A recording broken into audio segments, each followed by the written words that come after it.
ਅੱਜ ਦੀ ਇਸ ਗੁਰਮਤਿ ਕਲਾਸ ਵਿੱਚ ਸ਼ਾਮਲ ਹੋਣ ਵਾਲੇ ਸਾਰੇ ਹੀ ਗੁਰਮੁਖ ਪਿਆਰਿਆਂ ਨੂੰ ਜੀ ਆਇਆਂ। ਜਿਸ ਤਰ੍ਹਾਂ ਆਪ ਜੀ ਜਾਣਦੇ ਹੋ ਕਿ ਹਰ ਸੋਮਵਾਰ ਨੂੰ ਸਵਾਲ ਜਵਾਬ ਦਾ ਸੈਸ਼ਨ ਹੁੰਦਾ ਹੈ।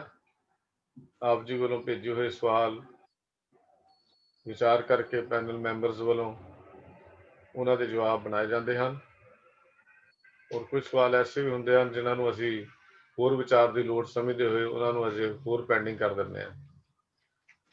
ਕੁਝ ਇਸ ਤਰ੍ਹਾਂ ਦੇ ਸਵਾਲ ਵੀ ਹੁੰਦੇ ਹਨ। ਮੇਰੀ ਬੇਨਤੀ ਹੈ ਵੀ ਥੋੜੇ ਦੇਰ ਹੋ ਸਕਦੀ ਹੈ ਕਿਉਂਕਿ ਪੈਨਲ ਮੈਂਬਰਸ ਨੂੰ ਆਪਸੀ ਸਹਿਮਤੀ ਆਪਸੀ ਵਿਚਾਰ ਕਰਨ ਦੇ ਉੱਤੇ ਵੀ ਸਮਾਂ ਲੱਗਦਾ ਹੈ। ਇਹ ਵੀ ਜ਼ਰੂਰੀ ਨਹੀਂ ਹੈ ਕਿ ਸਾਡੇ ਦਿੱਤੇ ਹੋਏ ਜਵਾਬ ਨਾਲ ਆਪ ਸਾਰੇ ਸਹਿਮਤ ਹੋਵੋ। ਕਈ ਵਾਰੀ ਆਪਣੇ ਦਿਮਾਗ ਦੇ ਵਿੱਚ ਹੋਰ ਹੀ ਉਹਦਾ ਜਵਾਬ ਹੁੰਦਾ ਹੈ ਤੇ ਹੋ ਸਕਦਾ ਅਸੀਂ ਉਹ ਜਵਾਬ ਜਿਹੜਾ ਨਾ ਵੀ ਦਿੱਤਾ ਹੋਵੇ। ਫਿਰ ਬੇਨਤੀ ਕਰਦੇ ਹਾਂ, ਅਸੀਂ ਸਾਰੇ ਸਿਖਿਆਰਥੀ ਹਾਂ। ਇਸ ਕਲਾਸ ਵਿੱਚ ਆਉਣ ਦਾ ਮਕਸਦ ਕੁਝ ਸਿੱਖਣਾ ਤੇ ਕੁਝ ਸਿਖਾਉਣਾ ਹੈ। ਕੁਝ ਵਿਚਾਰ ਆਪਣੇ ਗੁਰੂ ਦੇ ਤੁਹਾਡੇ ਨਾਲ ਸਾਂਝੇ ਕਰਨੇ ਔਰ ਤੁਹਾਡੇ ਵਿਚਾਰ ਗੁਰੂ ਦੀ ਕਸਵੱਟੀ ਤੇ ਰੱਖ ਕੇ ਪੂਰੇ ਉਤਰਦੇ ਹੋਣ ਤਾਂ ਉਹਨਾਂ ਨੂੰ ਅਪਣਾ ਲੈਣਾ, ਇਹ ਸਾਡਾ ਜ਼ਿੰਦਗੀ ਦਾ ਨਿਸ਼ਾਨਾ ਹੈ। ਆਪ ਸਾਰਿਆਂ ਨੂੰ ਬੇਨਤੀ ਹੈ ਕਿ ਕੁਐਸਚਨ ਆਨਸਰ ਜਿਹੜੇ ਸਵਾਲ ਤੁਸੀਂ ਭੇਜਦੇ ਹੋ ਇਹ ਜਲਦੀ ਤੋਂ ਜਲਦੀ ਭੇਜ ਦਿਆ ਕਰੋ ਤਦ ਕਿ ਉਹਨਾਂ ਦੇ ਜਵਾਬ ਜਿਹੜੇ ਹਨ ਉਹ ਪੈਨਲ ਦੀ ਮੀਟਿੰਗ ਵਿੱਚ ਡਿਸਕਸ ਕੀਤੇ ਜਾ ਸਕਣ। ਇਹ ਪੈਨਲ ਸਵਾਲ ਜਵਾਬ ਦਾ ਸੈਸ਼ਨ ਇਹਦੀ ਜ਼ਿੰਮੇਵਾਰੀ ਵੀਰ ਰਾਜਾ ਸਿੰਘ ਜੀ ਨਿਭਾਉਂਦੇ ਹਨ ਤੇ ਮੈਂ ਵੀਰ ਰਾਜਾ ਸਿੰਘ ਜੀ ਨੂੰ ਬੇਨਤੀ ਕਰ ਰਿਹਾ ਹਾਂ ਕਿ ਅੱਜ ਦੇ ਸੈਸ਼ਨ ਨੂੰ ਸ਼ੁਰੂ ਕੀਤਾ ਜਾਵੇ। ਜੀ ਵੀਰ ਰਾਜਾ ਸਿੰਘ ਜੀ। ਵਾਹਿਗੁਰੂ ਜੀ ਕਾ ਖਾਲਸਾ, ਵਾਹਿਗੁਰੂ ਜੀ ਕੀ ਫਤਿਹ। ਇੱਕ ਓੰਕਾਰ ਸਤਿਨਾਮ ਕਰਤਾ ਪੁਰਖ ਨਿਰਭਉ ਨਿਰਵੈਰ ਅਕਾਲ ਮੂਰਤ ਸੈਭੰ ਗੁਰ ਪ੍ਰਸਾਦ। ਵਾਹਿਗੁਰੂ ਵਾਹਿਗੁਰੂ ਵਾਹਿਗੁਰੂ ਵਾਹਿਗੁਰੂ ਵਾਹਿਗੁਰੂ ਵਾਹਿਗੁਰੂ। ਵਾਹਿਗੁਰੂ ਜੀ ਕਾ ਖਾਲਸਾ, ਵਾਹਿਗੁਰੂ ਜੀ ਕੀ ਫਤਿਹ। ਸਾਰੀ ਸੰਗਤ ਦਾ ਅੱਜ ਦੇ ਸੈਸ਼ਨ ਵਿੱਚ ਸਵਾਗਤ ਹੈ ਜੀ। ਤੋਂ ਸਾਰੇ ਪੈਨਲ ਮੈਂਬਰਾਂ ਮੈਂ ਉਹਨਾਂ ਨੂੰ ਬੇਨਤੀ ਕਰਾਂਗਾ ਕਿ ਆ ਕੇ ਪਹਿਲੇ ਸੰਗਤ ਨਾਲ ਫਤਿਹ ਸਾਂਝੀ ਕਰਨਗੇ ਤੇ ਫਿਰ ਅਸੀਂ ਆਪਣਾ ਜੋ ਅੱਜ ਦਾ ਇਹ ਸਵਾਲ ਜਵਾਬ ਸੈਸ਼ਨ ਹੈ ਉਹਨੂੰ ਸ਼ੁਰੂ ਕਰਾਂਗੇ ਜੀ। ਸਭ ਤੋਂ ਪਹਿਲਾਂ ਪ੍ਰਿੰਸੀਪਲ ਸੁਰਿੰਦਰ ਸਿੰਘ ਜੀ, ਅਨੰਦਪੁਰ ਸਾਹਿਬ। ਵਾਹਿਗੁਰੂ ਜੀ ਕਾ ਖਾਲਸਾ, ਵਾਹਿਗੁਰੂ ਜੀ ਕੀ ਫਤਿਹ। ਵੀਰ MP ਸਿੰਘ ਜੀ, ਦਿੱਲੀ ਤੋਂ। ਵਾਹਿਗੁਰੂ ਜੀ ਕਾ ਖਾਲਸਾ, ਵਾਹਿਗੁਰੂ ਜੀ ਕੀ ਫਤਿਹ।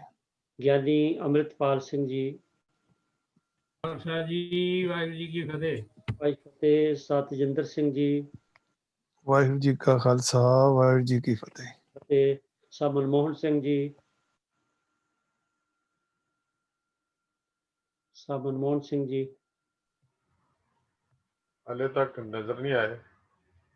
अच्छा, तो चलो उड़ीक लेने मनमोहन सिंह जी नूं। तो वीर हरजीत सिंह जी ने पहला संगत नाल फतेह साझी कीती है जी। तो जगीर सिंह जी है मनमोहन सिंह जी हैगे ने? नहीं, जगीर सिंह जी। अच्छा, क्षमा करना जी। सा जगीर सिंह जी भी पैनल च दर्शन दिते हैं। उन्होंने बेनती करांगा संगत नाल फतेह दी सांझ पाओ जी। सा जगीर सिंह जी पटियाला तो।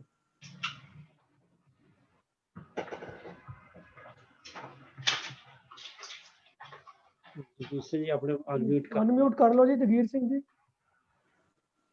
हाँ जी, वाहिगुरू जी का खालसा, वाहिगुरू जी की फतेह। तो आओ सत्संगियों ਆਪਾਂ ਸਿੱਧਾ ਸਵਾਲਾਂ ਵੱਲ ਚੱਲਦੇ ਹਾਂ। तो ਸਵਾਲ ਵੱਖ-ਵੱਖ ਵਿਸ਼ਿਆਂ ਤੇ ਨੇ। तो ਸਭ ਤੋਂ ਪਹਿਲਾਂ ਇਹ ਜਿਹੜਾ ਸਵਾਲ ਲੈ ਰਹੇ ਹਾਂ ਜੀ ਸਾਧ ਸੰਗਤ, ਗੁਰਬਾਣੀ ਦੇ ਵਿੱਚ ਜਿਵੇਂ ਸ਼ੁੱਕਰਵਾਰ ਵੀਰ ਜਗੀਰ ਸਿੰਘ ਜੀ ਨੇ ਗੁਰਬਾਣੀ ਸ਼ੁੱਧ ਉਚਾਰਨ ਦੀ ਗੱਲ ਕੀਤੀ ਸੀ ਵੀ ਜੇ ਅੱਖਰ ਅੱਗੇ ਪਿੱਛੇ ਹੋ ਜਾਏ ਤਾਂ ਕਈ ਵਾਰੀ ਅਰਥ ਹੀ ਬਦਲ ਜਾਂਦੇ ਹਨ। ਤੇ ਇਸ ਕਰਕੇ ਗੁਰਬਾਣੀ ਦਾ ਪਾਠ ਕਰਨ ਲੱਗਿਆਂ ਸਾਨੂੰ ਬਹੁਤ ਹੀ ਸੁਚੇਤ ਹੋਣ ਦੀ ਲੋੜ ਹੈ ਕਿ ਅਸੀਂ ਉਹਦੀ ਪੰਕਚੁਏਸ਼ਨ ਦਾ ਵੀ ਧਿਆਨ ਧਰੀਏ। ਜਿੱਥੇ ਪ੍ਰੋਨਾਊਂਸੀਏਸ਼ਨ ਹੈ ਉੱਥੇ ਪੰਕਚੁਏਸ਼ਨ ਹੈ। ਤੇ ਤੀਜੀ ਗੱਲ ਜਿਹੜੀ ਜ਼ਰੂਰੀ ਹੈ ਉਹ ਸ਼ਬਦ ਜੋੜ ਹੈ। ਪਹਿਲਾਂ ਜਿਹੜੀਆਂ ਗੁਰਬਾਣੀਆਂ ਜਿਹੜੀਆਂ ਬੀੜਾਂ ਲੜੀਵਾਰ ਨੇ ਉਹਨਾਂ ਵਿੱਚ ਤਾਂ ਕਾਫੀ ਅਭਿਆਸ ਦੀ ਲੋੜ ਹੈ ਤੇ ਪਰ ਪਦਛੇਦ ਬੀੜਾਂ ਵਿੱਚ ਥੋੜਾ ਜਿਹਾ ਸਾਨੂੰ ਸਹੂਲਤ ਮਿਲ ਜਾਂਦੀ ਹੈ। ਹਾਲਾਂਕਿ ਸਾਨੂੰ ਜਿਹੜੀ ਲੜੀਵਾਰ ਬੀੜ ਹੈ ਉਹ ਵੀ ਉਹਦੇ ਤੇ ਵੀ ਸਾਨੂੰ ਜ਼ਰੂਰ ਪਾਠ ਕਰਨ ਦੀ ਲੋੜ ਹੈ, ਤਾਂ ਜੇ ਪਤਾ ਲੱਗ ਜਾਏ ਕਿ ਸਾਨੂੰ ਸ਼ਬਦ ਜੋੜ ਦਾ ਪਤਾ ਲੱਗਦਾ ਕਿ ਨਹੀਂ। ਪਰ ਇਹਦੇ 'ਚ ਇੱਕ ਪਦਛੇਦ ਕਰਨ ਲੱਗਿਆਂ ਥੋੜੀ ਜਿਹੀ ਸਮੱਸਿਆ ਇਹ ਆ ਗਈ ਸਾਧ ਸੰਗਤ ਜੀ, ਕਿ ਕਈ ਥਾਂ ਤੇ ਪਦਛੇਦ ਠੀਕ ਤਰ੍ਹਾਂ ਨਹੀਂ ਹੋਇਆ ਦਾ ਔਰ ਵੱਖੋ ਵੱਖਰੇ ਤਰ੍ਹਾਂ ਕੁਝ ਨਾ ਕੁਝ ਫਰਕ ਆ ਜਾਂਦਾ। तो शायद इस करके ये सवाल साढ़े सामने आया। सवाल आया सा इशपिंदर सिंह जी पटियाला तो, वो पूछते ने कि जिहड़ा मैं गुरबाणी की तुक पढ़ रहा तां ते अंगद अंग संग पियो सायर, तिन शब्द सुरत की अगे है जी, नन्ने निबिहारी बाबा ररा खखे नूं कन्ना ईड़ी निबिहारी।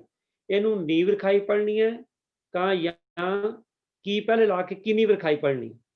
एक जे आपां किनी विखाई करते हैं तो अर्थ होर हो जाते हैं, तो नीव रखाई के अर्थ होर हो जाते हैं। किहड़े ठीक ने? मैं बेनती कर रहा ज्ञानी अमृतपाल सिंह जी नूं भी कृपा करके सानू दसन भी किहड़े ठीक। हाँ जी, वाहिगुरू जी का खालसा जी, वाहिगुरू जी की फतेह। क्योंकि इस तुक दे विच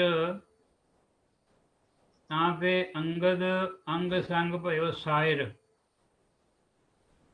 सायर का मतलब हैगा समुंदर, ते अगे है तिन शब्द सुरत जे करांगे की नीव रखाई। नीव ते गुरु नानक रख दी है, पर इथे समुंदर का जिहड़ा दृष्टांत दिता गया है उहदे अनुसार वर्खा ही इस शब्द का अर्थ कढ़ना जरूरी बनता है।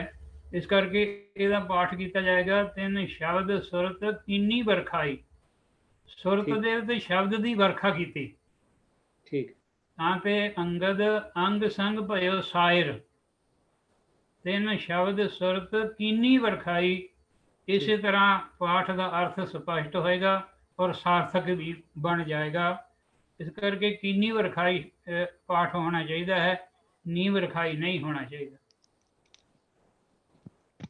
ठीक है जी, ज्ञानी जी ने स्पष्ट कर दिता है कि नीव रखाई नहीं, कीनी रखाई। तो देखो साध संगत जे आप एक अखर नूं अगे पिछे कर देने तां उहदे अर्थ जिहड़े ने वो बदल जाते ने, समझ नहीं पैणगे। तो कितनी ज्यादा जरूरत है बाणी नूं ध्यान नाल सुचेत होकर पढ़न दी। तो गल ते चलदी है शब्द सुरत दे मेल दी, ते जेकर साडी सुरती जिहड़ी है उहनूं शब्द की सही वरखा जाएगी तो साडी सुरती कुछ समझेगी। सो इस करके शब्द जोड़ जिहड़ा ये बड़ा जरूरी है। तो इहदे लई इक्को एक उहदा तरीका होर कोई नहीं कि सानूं अभ्यास की लोड़ है। जे असीं इहनूं कैजुअल तौर ते कदी पढ़ लिया कदी नहीं। इसे करके सहज साडी जो सिख रहत मर्यादा उहदे च भी लिखिआ और हर सिख नूं हुक्म है कि वह अपना सहज पाठ हर वेले जारी रखे। उन्हें जितना चिर मर्जी लग जाए, पर सहज पाठ जितना समा रोज लगता है, एक पन्ना 2 पन्ने 10 पन्ने 20 पन्ने, वो सानू करते रहना चाहिए तां जे ये साडा जिहड़ा रुझान है बनिया रहे। तो पाठ करांगे तो जिथे सानू कोई कन्फ्यूजन आएगा असीं किसी सियाणे तो पूछ सकते हैं। धन्नवाद ज्ञानी जी आप जी का। तो आओ साथ संगत जी अगला जिहड़ा शब्द है वो भी हेलो राजा सिंह जी जी, मैं 2 गल्लां करना चाहना इस दे बारे जी। एक तो है कि जिहड़ी शब्द सुरत की वर्खा की है ये अर्थ ठीक है जिवें ज्ञानी जी ने कीते हैं, और इसका शब्द का अर्थ बनता है कि शब्द दे ध्यान की खुली वंड गुरु अंगद देव पातशाह जी ने की। दूसरी जिते व्याकरण की गल है कि 3 शब्द सुरत की नींव रखाई। जे नींव नूं मन्निया जाए तो ववे दे थल्ले औंकड़ नहीं है, बहुत सारिया नीवां नहीं रखाइया गई। तो एक गल होर के नींव जिहड़ी है वो गुरु नानक पातशाह ने रखी है, गुरु अंगद देव पातशाह ने नहीं रखी। इस करके कीनी वरखाई जिहड़ी है वो अर्थ ठीक जापदे हैं। ठीक है जी, बिल्कुल ज्ञानी जी ने भी इस तरह दस्सिया। धन्नवाद तुहाडा भी कि ववे नूं अंकड़ होनी सी जे नींव वाली गल हुंदी। ठीक है जी, व्याकरणक तौर पर भी आप जी ने जो नुकता दस्सिया आप जी का धन्नवाद। तो अगला शब्द तेजिंदर सिंह जी तुहाडे वाले ही है। तो ਉਹਦੇ ਚ ਇਸ ਤਰ੍ਹਾਂ ਸਾਧ ਸੰਗਤ ਮੈਂ ਬੇਨਤੀ ਕਰਦੇ ਹਾਂ ਕਿ ਜਿਹੜੇ ਅੱਖਰ ਨੇ ਉਹਨਾਂ ਦਾ ਭਾਵੇਂ ਇੱਕੋ ਹੀ ਸੇਮ ਅੱਖਰ ਹੋਵੇ, ਪਰ ਕਈ ਵਾਰੀ ਉਹਦੇ ਵਿਆਕਰਣਕ ਤੌਰ ਤੇ ਅਰਥਾਂ 'ਚ ਫਰਕ ਪੈ ਜਾਂਦਾ ਹੈ। ਵੀ ਸਿਹਾਰੀ ਲੱਗ ਗਈ ਜਾਂ ਮੁਕਤਾ ਹੈ ਜਾਂ ਅੰਕੜ ਲੱਗ ਗਈ, ਤੇ ਇਹਦੇ ਨਾਲ ਹੀ ਫਰਕ ਪੈ ਜਾਂਦਾ। ਇਸ ਕਰਕੇ ਜਿਸ ਤਰ੍ਹਾਂ ਮੈਂ ਪਹਿਲੇ ਬੇਨਤੀ ਕੀਤੀ ਹੈ ਕਿ ਬਾਣੀ ਕੈਜੂਅਲੀ ਪੜ੍ਹਨ ਦੀ ਲੋੜ ਨਹੀਂ, ਬੜੇ ਧਿਆਨ ਨਾਲ ਔਰ ਸੁਚੇਤ ਹੋ ਕੇ ਪੜ੍ਹਨ ਦੀ ਲੋੜ ਹੈ। ਇੱਕ ਇੱਕ ਗੱਲ, ਇੱਕ ਇੱਕ ਅੱਖਰ ਔਰ ਉਹਦੀ ਲੱਗ ਮਾਤਰ ਦਾ ਧਿਆਨ ਰੱਖਣਾ ਚਾਹੀਦਾ, ਕਿਉਂਕਿ ਲੱਗ ਮਾਤਰ ਦੇ ਨਾਲ ਵੀ ਅੱਖਰਾਂ ਦੇ ਹੋਰ ਮਤਲਬ ਅਰਥ ਜਿਹੜੇ ਨੇ ਹੋ ਸਕਦੇ, ਕਿਉਂਕਿ ਜਿਹੜੇ ਕਈ ਅੱਖਰ ਨੇ ਜਿਨ੍ਹਾਂ ਦੇ ਬਵਾਰਥਕ ਸ਼ਬਦ ਨੇ, ਤਾਂ ਇਸ ਲਈ ਬੜੀਆਂ ਚੀਜ਼ਾਂ ਦਾ ਧਿਆਨ ਰੱਖਣ ਦੀ ਲੋੜ ਹੈ ਜੀ। ਅਗਲਾ ਜਿਹੜਾ ਸਾਡੇ ਕੋਲ ਸਵਾਲ ਆਇਆ, ਇਸ ਅਵਤਾਰ ਸਿੰਘ ਜੀ ਨੇ ਭੇਜਿਆ, ਤਾਂ ਉਹਦੇ 'ਚ ਉਹਨਾਂ ਨੇ 3 ਤੁਕਾਂ ਲਿਖੀਆਂ, ਮੈਂ ਪੜ੍ਹ ਦੇਣਾ। ਨਾਨਕ ਚਿੰਤਾ ਮਤ ਕਰੋ, ਚਿੰਤਾ ਤਿਸੀ ਹੈ, ਇਹਦੇ 'ਚ ਮਤ 'ਚ ਤੱਤੇ ਨੂੰ ਸਿਆਰੀ ਹੈ। ਦੂਸਰਾ ਜੀ, ਨਾਨਕ ਚਿੰਤਾ ਮਤ ਕਰੋ, ਚਿੰਤਾ ਤਿਸੀ ਹੈ, ਇਹਦੇ 'ਚ ਤੱਤਾ ਮੁਕਤਾ ਹੈ। ਤੀਜੀ ਤੁਕ ਹੈ, ਗਰਭ ਨ ਕੀਜੈ ਨਾਨਕਾ, ਮਤ ਸਿਰ ਆਵੈ ਭਾਰ, ਇੱਥੇ ਤੱਤੇ ਨੂੰ ਅੰਕੜ ਹੈ। ਤਾਂ ਪਹਿਲਾ ਮਤ ਸਿਹਾਰੀ, ਦੂਜਾ ਮੁਕਤਾ, ਤੱਤਾ ਤੇ ਤੀਜਾ ਅੰਕੜ ਦੇ ਨਾਲ। ਇਹਨਾਂ ਦੇ ਅਰਥਾਂ ਦਾ ਕੀ ਫਰਕ ਬਣਦਾ ਜਾਂ ਕਿਸ ਤਰ੍ਹਾਂ ਇਹਨਾਂ ਦੀ ਇਹ ਉਚਾਰਨ ਹੋਇਆ, ਠੀਕ ਹੈ ਜਾਂ ਨਹੀਂ, ਇਹ ਗਿਆਨੀ ਸਤਿੰਦਰ ਸਿੰਘ ਜੀ ਦੱਸਣਗੇ ਜੀ। ਜਿਵੇਂ ਕਿ ਆਪ ਸਭ ਨੂੰ ਪਤਾ ਹੀ ਹੈ ਕਿ ਜਿਹੜੇ ਪਰਿਆਇਵਾਚੀ ਸ਼ਬਦ ਹੁੰਦੇ ਹਨ, ਕਿ ਇੱਕ ਸ਼ਬਦ ਦੇ ਇੱਕ ਤੋਂ ਜ਼ਿਆਦਾ ਵੀ ਜਿਹੜੇ ਹਨ ਉਹ ਅਰਥ ਹੁੰਦੇ ਹਨ। ਤੋ ਜਿਵੇਂ ਆਪ ਜੀ ਨੇ ਵੀ ਦੱਸਿਆ ਹੈ, ਤੋ ਇੱਥੇ ਜਿਹੜੇ ਮਤ ਜਿਹੜਾ ਹੈ, ਜਿਹੜਾ ਤੱਤਾ ਮੁਕਤਾ ਹੈ, ਉਸ ਨੂੰ ਜਿਹੜਾ ਸ਼ਬਦ ਕੋਸ਼ ਹੈ ਉਹਦੇ ਚੋਂ ਅਗਰ ਦੇਖੀਏ ਤਾਂ ਉਹ ਇਹ ਨਿਸ਼ੇਧਕ ਬੋਧਕ ਹੈ ਕਿ ਜਿਸ ਦੇ ਨਾਲ ਕਿ ਨਾ, ਮਤਲਬ ਇਹ ਨਾ ਹੋਵੇ, ਕਿਤੇ ਇਹ ਨਾ ਹੋ ਜਾਵੇ, ਮਤਾ ਇਹ ਹੋ ਜਾਵੇ, ਮਤੇ ਕਿਤੇ ਕਦਾਚਿਤ, ਕੁਝ ਪਤਾ ਨਹੀਂ, ਸ਼ਾਇਦ। ਤੋ ਇਸ ਤਰ੍ਹਾਂ ਦੇ ਅਰਥ ਵਿੱਚ ਵੀ ਇਹ ਆਇਆ। ਲੇਕਿਨ ਜਦੋਂ ਅਸੀਂ ਗੱਲ ਕਰਦੇ ਹਾਂ ਤੱਤੇ ਨੂੰ ਸਿਹਾਰੀ ਦੀ, ਤਾਂ ਉੱਥੇ ਇਹਦੇ ਅਰਥ ਸਮਝ, ਬੁੱਧੀ, ਸਿਆਣਪ, ਅਕਲ, ਮਰਜ਼ੀ, ਸਮਝ, ਮਸਤ, ਬੁੱਧੀ ਨੂੰ, ਮਤ ਨੂੰ, ਧਰਮ ਦਾ ਰਸਤਾ, ਨਿਸ਼ੇਧਾਤਮਕ ਸ਼ਬਦ, ਨਾ, ਸਿੱਖਿਆ, ਮਤ, ਈਵਨ ਸ਼ਰਾਬ ਤੱਕਨ, ਔਰ ਇਹਦੇ ਅਰਥ ਮਾਂ ਦੇ ਨਾਲ ਵੀ ਮਿਲਦੇ ਹਨ। ਔਰ ਜਿੱਥੋਂ ਤੱਕ ਜਿਹੜਾ ਤੱਤੇ ਥੱਲੇ ਔਂਕੜ ਹੈ, ਤਾਂ ਇਸ ਦੇ ਵੀ ਮਤੇ ਔਰ ਮਤਾ ਜਿਹੜੇ ਹਨ ਉਹ ਅਰਥ ਬਣਦੇ ਹਨ। ਮਤ ਭੁੱਲੋ ਰੇ ਮਨ ਚੇਤ ਹਰੀ, ਆਉਸ ਭਾਗੀ ਨੀਂਦੜੀਏ, ਮਤ ਸੋ ਦੇਖਾਂ ਸੋਏ। ਇਹਦੇ ਅਰਥ ਇੱਥੇ ਮਤਾ ਬਣਦੇ ਨੇ। ਔਰ ਪਿੰਨ ਕਰ ਮਤ ਗਏ ਹੈ, ਇੱਥੇ ਮਤ ਦਾ ਮਤਲਬ ਹੁੰਦਾ ਹੈ ਕਿ ਜਿਹੜੀ ਧਰਮ ਹੈ, ਇੱਥੇ ਗਿਆਨ ਔਰ ਪੂਜਾ ਆਦਿ ਦੇ ਨਾਲ ਇਹਦੇ ਅਰਥ ਬਣਦੇ ਹਨ। ਸੋ ਜਦੋਂ ਅਸੀਂ ਇਹ ਜਿਹੜੀਆਂ ਪੰਕਤੀਆਂ ਵੀਰ ਜੀ ਨੇ ਲਿਖ ਕੇ ਭੇਜੀਆਂ ਹਨ, ਉਸ ਨਾਲ ਦੇਖਦੇ ਹਾਂ ਤੇ ਉੱਥੇ ਸਾਨੂੰ ਇਹ ਪਤਾ ਲੱਗਦਾ ਹੈ ਕਿ ਸ਼ਲੋਕ ਮਹੱਲਾ ਦੂਜਾ, ਰਾਮਕਲੀ ਕੀ ਵਾਰ ਮਹੱਲਾ ਪਹਿਲਾ, ਜੋ 955 ਅੰਕ ਦੇ ਉੱਪਰ ਦਰਜ ਹੈ, ਉੱਥੋਂ ਕਰਦੇ ਆ, ਨਾਨਕ ਚਿੰਤਾ ਮਤ ਕਰੋ, ਚਿੰਤਾ ਤਿਸੀ ਹੈ। ਇੱਥੇ ਸਤਿਗੁਰ ਫਰਮਾ ਰਹੇ ਹਨ ਕਿ ਆਪਣੀ ਰੋਜੀ ਰੋਟੀ ਦੀ ਚਿੰਤਾ ਛੱਡ ਦੇ, ਇਹ ਫਿਕਰ ਉਸ ਪ੍ਰਭੂ ਨੂੰ ਆਪ ਹੀ ਹੈ, ਤੇ ਤੂੰ ਚਿੰਤਾ ਨਾ ਕਰ। ਤੋ ਇੱਥੇ ਮਤ ਦਾ ਮਤਲਬ ਨਾ ਕਰ ਹੈਗਾ। ਔਰ ਜਿੱਥੇ ਬਾਅਦ ਵਿੱਚ ਵੀ ਆਇਆ ਹੈ, ਉੱਥੇ ਵੀ ਨਾਨਕ ਚਿੰਤਾ ਮਤ ਤੱਤਾ ਮੁਕਤਾ ਆਇਆ, ਚਿੰਤਾ ਤਿਸੀ ਹੈ। ਜਿਵੇਂ ਅਸੀਂ ਤਿੰਨਾਂ ਅਰਥਾਂ ਨੂੰ ਵਾਚਿਆ ਹੈ ਕਿ ਮੁਕਤਾ ਹੋਣ, ਤੱਤੇ ਥਲੇ ਔਂਕੜ ਹੋਵੇ ਜਾਂ ਉਸਨੂੰ ਸਿਹਾਰੀ ਹੋਵੇ, ਸੋ ਇਹਨਾਂ ਤਿੰਨਾਂ ਦੇ ਵਿੱਚ ਜਿਹੜੀ ਆਇਆ ਨਾਨਕ ਚਿੰਤਾ ਮਤ ਕਰੋ, ਇਹ ਨਿਸ਼ੇਧਾਤਮਕ ਆਇਆ ਕਿ ਨਾ ਕਰ, ਚਿੰਤਾ ਨਾ ਕਰ। ਲੇਕਿਨ ਜਿੱਥੇ ਗੱਲ ਆਉਂਦਾ ਗਰਭ ਨਾ ਕੀਜੇ ਨਾਨਕਾ, ਮਤ ਸਿਰ ਆਵੇ ਭਾਰ, ਇੱਥੇ ਹੈ ਕਿ ਮਤਾਂ ਕੀ ਪਤਾ, ਜਿਹੜਾ ਤੀਸਰਾ ਸੀ ਅਸੀਂ ਥੱਲੇ ਔਂਕੜ ਵਾਲਾ ਦੇਖਿਆ ਸੀਗਾ, ਕਿ ਇਹ ਨਾ ਹੋਵੇ ਕਿ ਤੇਰੇ ਸਿਰ ਦੇ ਉੱਪਰ ਭਾਰ ਆਵੇ। ਤੂੰ ਦੂਸਰਾ ਇਹ ਇਹਦੇ ਨਾਲ ਹੀ ਜਿਵੇਂ ਕਿ ਬੰਦਾ ਘੋੜੇ ਤੇ ਚੜਿਆ ਹੈ, ਬੜਾ ਬਾਂਕਾ ਹੈ, ਸੂਰਮਾ ਹੈ, ਉਹਨੂੰ ਬੜਾ ਹੰਕਾਰ ਹੁੰਦਾ ਹੈ ਆਪਣੀਆਂ ਬਾਹੂਬਲ ਦਾ, ਤੇ ਉਹਨੂੰ ਸਤਿਗੁਰ ਇੱਥੇ ਸਾਨੂੰ ਦੱਸ ਰਹੇ ਨੇ ਗੁਰੂ ਅਮਰਦਾਸ ਪਾਤਸ਼ਾਹ ਜੀ ਦੇ ਇਸ ਵਾਰ ਦੇ ਵਿੱਚ, ਕਿ ਇਹ ਨਾ ਹੋਵੇ ਕਿ ਤੂੰ ਆਪਣੇ ਹੰਕਾਰ ਵਿੱਚ ਰਵੇਂ ਤੇ ਤੂੰ ਮਤਾ ਸਿਰ ਦੇ ਭਾਰ ਡਿੱਗ ਪਵੇਂ। ਤੋ ਇਹ ਅਸੀਂ ਇਹ ਹੋਰ ਵੀ ਜਗ੍ਹਾ ਅਸੀਂ ਦੇਖਿਆ ਹੈ, ਜਿਵੇਂ ਅਸੀਂ ਉਹਦੇ ਮਤ ਦਾ ਅਸ ਤੱਤੇ ਨੂੰ ਸਿਹਾਰੀ ਹੈ, ਤਾਂ ਉੱਥੇ ਕਬੀਰ ਸਾਹਿਬ ਦਾ ਸਲੋਕ ਵੀ ਹੈ, ਜਾਤ ਜੁਲਾਹਾ ਮਤ ਕਾ ਧੀਰ, ਸਹਿਜ ਸਹਿਜ ਗੁਣ ਰਮੈ ਕਬੀਰ। ਸੋ ਇਹ ਤੇ ਮਤ ਦਾ ਅਰਥ ਹੈ ਉਸ ਦਾ ਜਿਹੜਾ ਹੈ ਮਤਾਂ, ਪਰ ਮਤ ਦਾ ਧੀਰ ਹੈ ਕਿ, ਲੇਕਿਨ ਮਤ ਜਿਹੜੀ ਉਸ ਜਿਹੜੀ ਸੋਚ ਜਿਹੜੀ ਹੈ ਉਹ ਧੀਰਜ ਵਾਲਾ ਹੈ, ਭਾਵੇਂ ਉਹਦੀ ਜਾਤ ਜਿਹੜੀ ਹੈ ਨੀਵੀਂ ਹੈ। ਤੋ ਅਸੀਂ ਦੇਖਦੇ ਹਾਂ ਕਿ ਇਹਨਾਂ ਤਿੰਨਾਂ ਦੇ ਵਿੱਚ ਅਲੱਗ-ਅਲੱਗ ਭਾਵ ਹਨ, ਔਰ ਅਲੱਗ-ਅਲੱਗ ਦੋ ਜਗ੍ਹਾ ਦੇ ਇੱਕੋ ਜਿਹੇ ਭਾਵ ਵਿੱਚ ਆਇਆ ਹੈ, ਔਰ ਤੀਸਰੀ ਜਗ੍ਹਾ ਦੇ ਉੱਪਰ ਆਇਆ ਉਸ ਨਿਸ਼ੇਧਾਤਮਕ ਆਇਆ, ਮਤਾਂ ਆਇਆ, ਔਰ ਫਿਰ ਕਬੀਰ ਸਾਹਿਬ ਦੇ ਸ਼ਲੋਕ ਦੇ ਅੰਦਰ ਆਇਆ ਉਹ ਮਤ ਦਾ ਧੀਰ ਹੈ, ਉਹ ਸੋਚ ਦਾ ਜਿਹੜਾ ਹੈ ਉਹ ਬੜਾ ਗੈਰ ਗੰਭੀਰ ਹੈ। ਆਸ ਹੈ ਵੀਰ ਜੀ ਨੂੰ ਇਸ ਗੱਲ ਦਾ ਜਿਹੜਾ ਹੈ ਅਰਥ ਪਤਾ ਲੱਗ ਗਏ ਹੋਣਗੇ। ਤੇ ਕਿਸੇ ਹੋਰ ਵੀਰ ਨੇ, ਕਿਸੇ ਸਿੰਘ ਨੇ ਇਹਦੇ 'ਚ ਐਡ ਕਰਨਾ ਹੋਵੇ ਤੇ ਉਹਦੇ 'ਚ ਸਾਡੇ ਵੀ ਗਿਆਨ ਵਿੱਚ ਵਾਧਾ ਹੋਏਗਾ। ਵਾਹਿਗੁਰੂ ਜੀ ਕਾ ਖਾਲਸਾ, ਵਾਹਿਗੁਰੂ ਜੀ ਕੀ ਫਤਿਹ। ਤੇ ਧੰਨਵਾਦ ਹੈ ਜੀ, ਆਪ ਜੀ ਨੇ ਤਿੰਨਾਂ ਤੁਕਾਂ ਦੀ ਸਾਨੂੰ ਗਿਆਤਾ ਕਰਾਈ ਹੈ, ਬਹੁਤ ਬਹੁਤ ਮਿਹਰਬਾਨੀ। ਤੋ ਸਾਧ ਸੰਗਤ ਜੀ, ਜੋ ਆਪਾਂ ਰੋਜ਼ਾਨਾ ਅਰਦਾਸ ਕਰਦੇ ਹਾਂ, ਆਪਣੀ ਪਿਕਚਰ ਔਨ ਕਰੋ। ਉਹ ਮੇਰੇ ਕੁਝ ਲੈਪਟਾਪ 'ਚ ਹੈ ਜੀ, ਆਪਣੇ ਆਪ ਆਫ ਹੋ ਜਾਂਦੀ ਹੈ, ਹੁਣ ਹੋ ਗਈ, ਤੇ ਕੁਛ ਇਹਦੇ 'ਚ ਪ੍ਰੋਬਲਮ ਚੱਲ ਰਹੀ ਹੈ ਜੀ।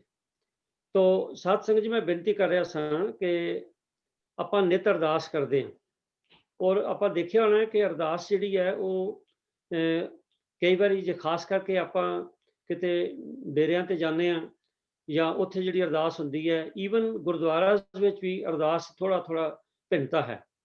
ਇਹਨੂੰ ਇੱਕ ਸਾਰਤਾ ਲਿਆਉਣ ਲਈ ਸਿੱਖ ਰਹਿਤ ਮਰਿਆਦਾ ਦੇ ਵਿੱਚ ਅਰਦਾਸ ਦਾ ਪੂਰਾ ਮਜ਼ਮੂਨ ਦਿੱਤਾ ਕਿ ਜੇ ਆਪਾਂ ਸੰਗਤੀ ਰੂਪ ਵਿੱਚ ਅਰਦਾਸ ਕਰਨੀ ਹੈ ਤਾਂ ਉਹਦਾ ਇਹ ਮਜ਼ਮੂਨ ਹੋਣਾ ਚਾਹੀਦਾ। ਹੋਰ ਕੋਈ ਭਾਵ ਨਹੀਂ ਹੈ, ਅਰਦਾਸ ਤੇ ਕੋਈ ਵੀ ਕਰ ਸਕਦਾ ਹੈ। ਆਪਣੇ ਮਨ ਨਾਲ ਆਪਾਂ ਆਪਣੇ ਪਾਤਸ਼ਾਹ ਜੀ ਨਾਲ ਗੱਲ ਕਰਨੀ ਹੁੰਦੀ ਹੈ, ਅਰਦਾਸ ਦਾ ਮਤਲਬ ਇਹ ਹੈ। ਤੋ ਜਿਹੜੀ ਤਾਂ ਸਾਡੀ ਵਿਅਕਤੀਗਤ ਅਰਦਾਸ ਹੈ, ਉਹ ਤੇ ਜਿਹੜੇ ਉਹਦੇ ਲਈ ਕੋਈ ਅੱਖਰਾਂ ਦੀ ਬੰਦਿਸ਼ ਨਹੀਂ ਹੈ, ਜੋ ਮਰਜ਼ੀ ਕਹੀਏ। ਪਰ ਜਿਸ ਵੇਲੇ ਸੰਗਤੀ ਅਰਦਾਸ ਕਰਦੇ ਉਹਦੇ ਲਈ ਸਾਨੂੰ ਇੱਕ ਸੁਰਤਾ ਇੱਕ ਸਾਰਤਾ ਚਾਹੀਦੀ ਹੈ, ਜਿਹੜੀ ਸਿੱਖ ਰਹਿਤ ਮਰਿਆਦਾ 'ਚ ਹੈ। ਪਰ ਇਸ ਦੇ ਬਾਵਜੂਦ ਵੀ ਕੀ ਦੇਖਣ 'ਚ ਆਇਆ ਕਿ ਜਾਂ ਤੇ ਮੈਨੂੰ ਖਿਮਾ ਕਰਨਾ ਵੀ ਸਾਡੀ ਲਾਪਰਵਾਹੀ ਹੈ, ਵੀ ਅਸੀਂ ਉਹਨੂੰ ਧਿਆਨ ਨਹੀਂ ਦਿੰਦੇ ਤੇ ਅਸੀਂ ਆਪਣੀ ਮਰਜ਼ੀ ਨਾਲ ਕੁਝ ਚੀਜ਼ਾਂ ਉਹਦੇ 'ਚ ਸ਼ਾਮਿਲ ਕਰ ਲੈਂਦੇ। ਤੋ ਹਾਲਾਂਕਿ ਜੇ ਬਹੁਤ ਹੀ ਡਿਟੇਲ ਕੀਤੀ ਡਿਸਕਸ਼ਨ ਦਾ ਵਿਸ਼ਾ ਨਹੀਂ ਹੈ, ਕਿਉਂਕਿ ਉਹਦੇ 'ਚ ਵੀ ਆਏਗਾ ਵੀ ਇਹਦੇ 'ਚ ਕੀ ਹਰਜ ਹੈ ਜੀ। ਪਰ ਜੇਕਰ ਆਪਾਂ ਸਾਰੀ ਕੌਮ ਵਿੱਚ ਇੱਕ ਸਾਰਤਾ ਚਾਹੁੰਦੇ ਹਾਂ, ਫਿਰ ਸਾਨੂੰ ਜ਼ਰੂਰੀ ਯੂਨੀਫਾਰਮਿਟੀ ਚਾਹੀਦੀ। ਪਰ ਉਸ ਦੇ ਬਾਵਜੂਦ ਦੇਖਣ 'ਚ ਆਇਆ ਕਿ ਸਿੱਖ ਰਹਿਤ ਮਰਿਆਦਾ ਜਿਹੜੀ ਅਰਦਾਸ ਦਿੱਤੀ ਹੈ, ਉਹਦੇ ਵਿੱਚ ਜਿਹੜੇ ਕੁਝ ਅੱਖਰ ਨੇ ਉਹਨਾਂ ਦੀ ਸਾਨੂੰ ਪ੍ਰਚਾਰ ਕਰਨ ਦੀ ਲੋੜ ਹੈ, ਦੱਸਣ ਦੀ ਲੋੜ ਹੈ ਸੰਗਤਾਂ ਨੂੰ ਕਿ ਉਹਨਾਂ ਦੇ ਅੱਖਰਾਂ ਦੇ ਭਾਵ ਕੀ ਨੇ। ਉਹਨਾਂ 'ਚ ਇੱਕ ਸਾਡੇ ਕੋਲ ਸਵਾਲ ਆਇਆ ਜਿਸ 'ਚ ਉਹ ਕਹਿੰਦੇ ਨੇ ਕਿ ਅਰਦਾਸ ਵਿੱਚ ਸ੍ਰੀ ਅੰਮ੍ਰਿਤਸਰ ਜੀ ਦੇ ਇਸ਼ਨਾਨ ਤੋਂ ਕੀ ਭਾਵ ਹੈ, ਵੀ ਜਿਹੜਾ ਸ੍ਰੀ ਅੰਮ੍ਰਿਤਸਰ ਜੀ ਦੇ ਇਸ਼ਨਾਨ ਆਪਾਂ ਪੜ੍ਹਦੇ ਹਾਂ ਅਰਦਾਸ ਦੇ ਵਿੱਚ, ਉਹਦੇ ਤੋਂ ਭਾਵ ਕੀ ਹੈ, ਤੇ ਇਹਦੇ ਮਤਲਬ ਕਿਸ ਆਸ਼ੇ ਨੂੰ ਮੁੱਖ ਰੱਖ ਕੇ ਇਹ ਗੱਲ ਕਹੀ ਹੈ। ਤੇ ਅੰਮ੍ਰਿਤਸਰ ਦੇ ਇਸ਼ਨਾਨ ਕਿਹੜੇ ਨੇ? ਮੈਂ ਬੇਨਤੀ ਕਰ ਰਿਹਾ ਪ੍ਰਿੰਸੀਪਲ ਸੁਰਿੰਦਰ ਸਿੰਘ ਜੀ ਨੂੰ ਵੀ ਉਹ ਕਿਰਪਾ ਕਰਕੇ ਸਾਨੂੰ ਦੱਸਣ। ਹਾਂਜੀ ਵੀਰ ਜੀ, ਆਵਾਜ਼ ਆਉਂਦੀ ਜੀ ਠੀਕ? ਵਾਹਿਗੁਰੂ ਜੀ ਕਾ ਖਾਲਸਾ, ਵਾਹਿਗੁਰੂ ਜੀ ਕੀ ਫਤਿਹ। ਪੰਥ ਪ੍ਰਵਾਨਿਤ ਸਿੱਖ ਰਹਿਤ ਮਰਿਆਦਾ ਦੇ 7ਵੇਂ ਪਹਿਰੇ ਵਿੱਚ ਦਰਜ ਇਹ ਤੁਕ ਹੈ, ਸ੍ਰੀ ਅੰਮ੍ਰਿਤਸਰ ਜੀ ਦੇ ਇਸ਼ਨਾਨ। ਕਈ ਵਾਰ ਸਾਡੇ ਅਰਦਾਸੀਏ ਸਿੱਖ ਇੱਥੋਂ ਤੱਕ ਕਿ ਸੱਚਖੰਡ ਸ੍ਰੀ ਦਰਬਾਰ ਸਾਹਿਬ ਵਿਖੇ ਰੋਜ਼ਾਨਾ ਲਾਈਵ ਹੁੰਦੀ ਅਰਦਾਸ ਸਮੇਂ ਵੀ ਦਰਸ਼ਨ ਸ਼ਬਦ ਆਪਣੇ ਕੋਲੋਂ ਵਰਤਣਾ ਸ਼ੁਰੂ ਕਰ ਦਿੱਤਾ ਹੈ, ਕਿਉਂਕਿ ਗੁਰੂ ਪੰਥ ਵੱਲੋਂ ਜਿਹੜੀ ਪ੍ਰਵਾਨਿਤ ਸ਼ਬਦਾਵਲੀ ਹੈ ਉਹਦੇ ਵਿੱਚ ਵਾਧਾ ਘਾਟਾ ਕਰਨ ਦਾ ਕਿਸੇ ਨੂੰ ਵੀ ਕੋਈ ਹੱਕ ਨਹੀਂ।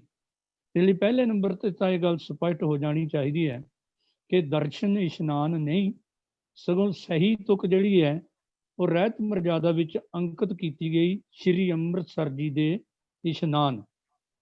ਦੂਜੇ ਨੰਬਰ ਤੇ ਇਸ਼ਨਾਨ ਸਿੱਖ ਧਰਮ ਅਤੇ ਸਿੱਖ ਜੀਵਨ ਜਾਂਚ ਦਾ ਰੋਜ਼ਾਨਾ ਇਸ਼ਨਾਨ ਵਿਸ਼ੇਸ਼ ਮਹੱਤਤਾ ਤੇ ਤੰਦਰੁਸਤੀ ਲਈ ਵੀ ਜ਼ਰੂਰੀ ਹੈ।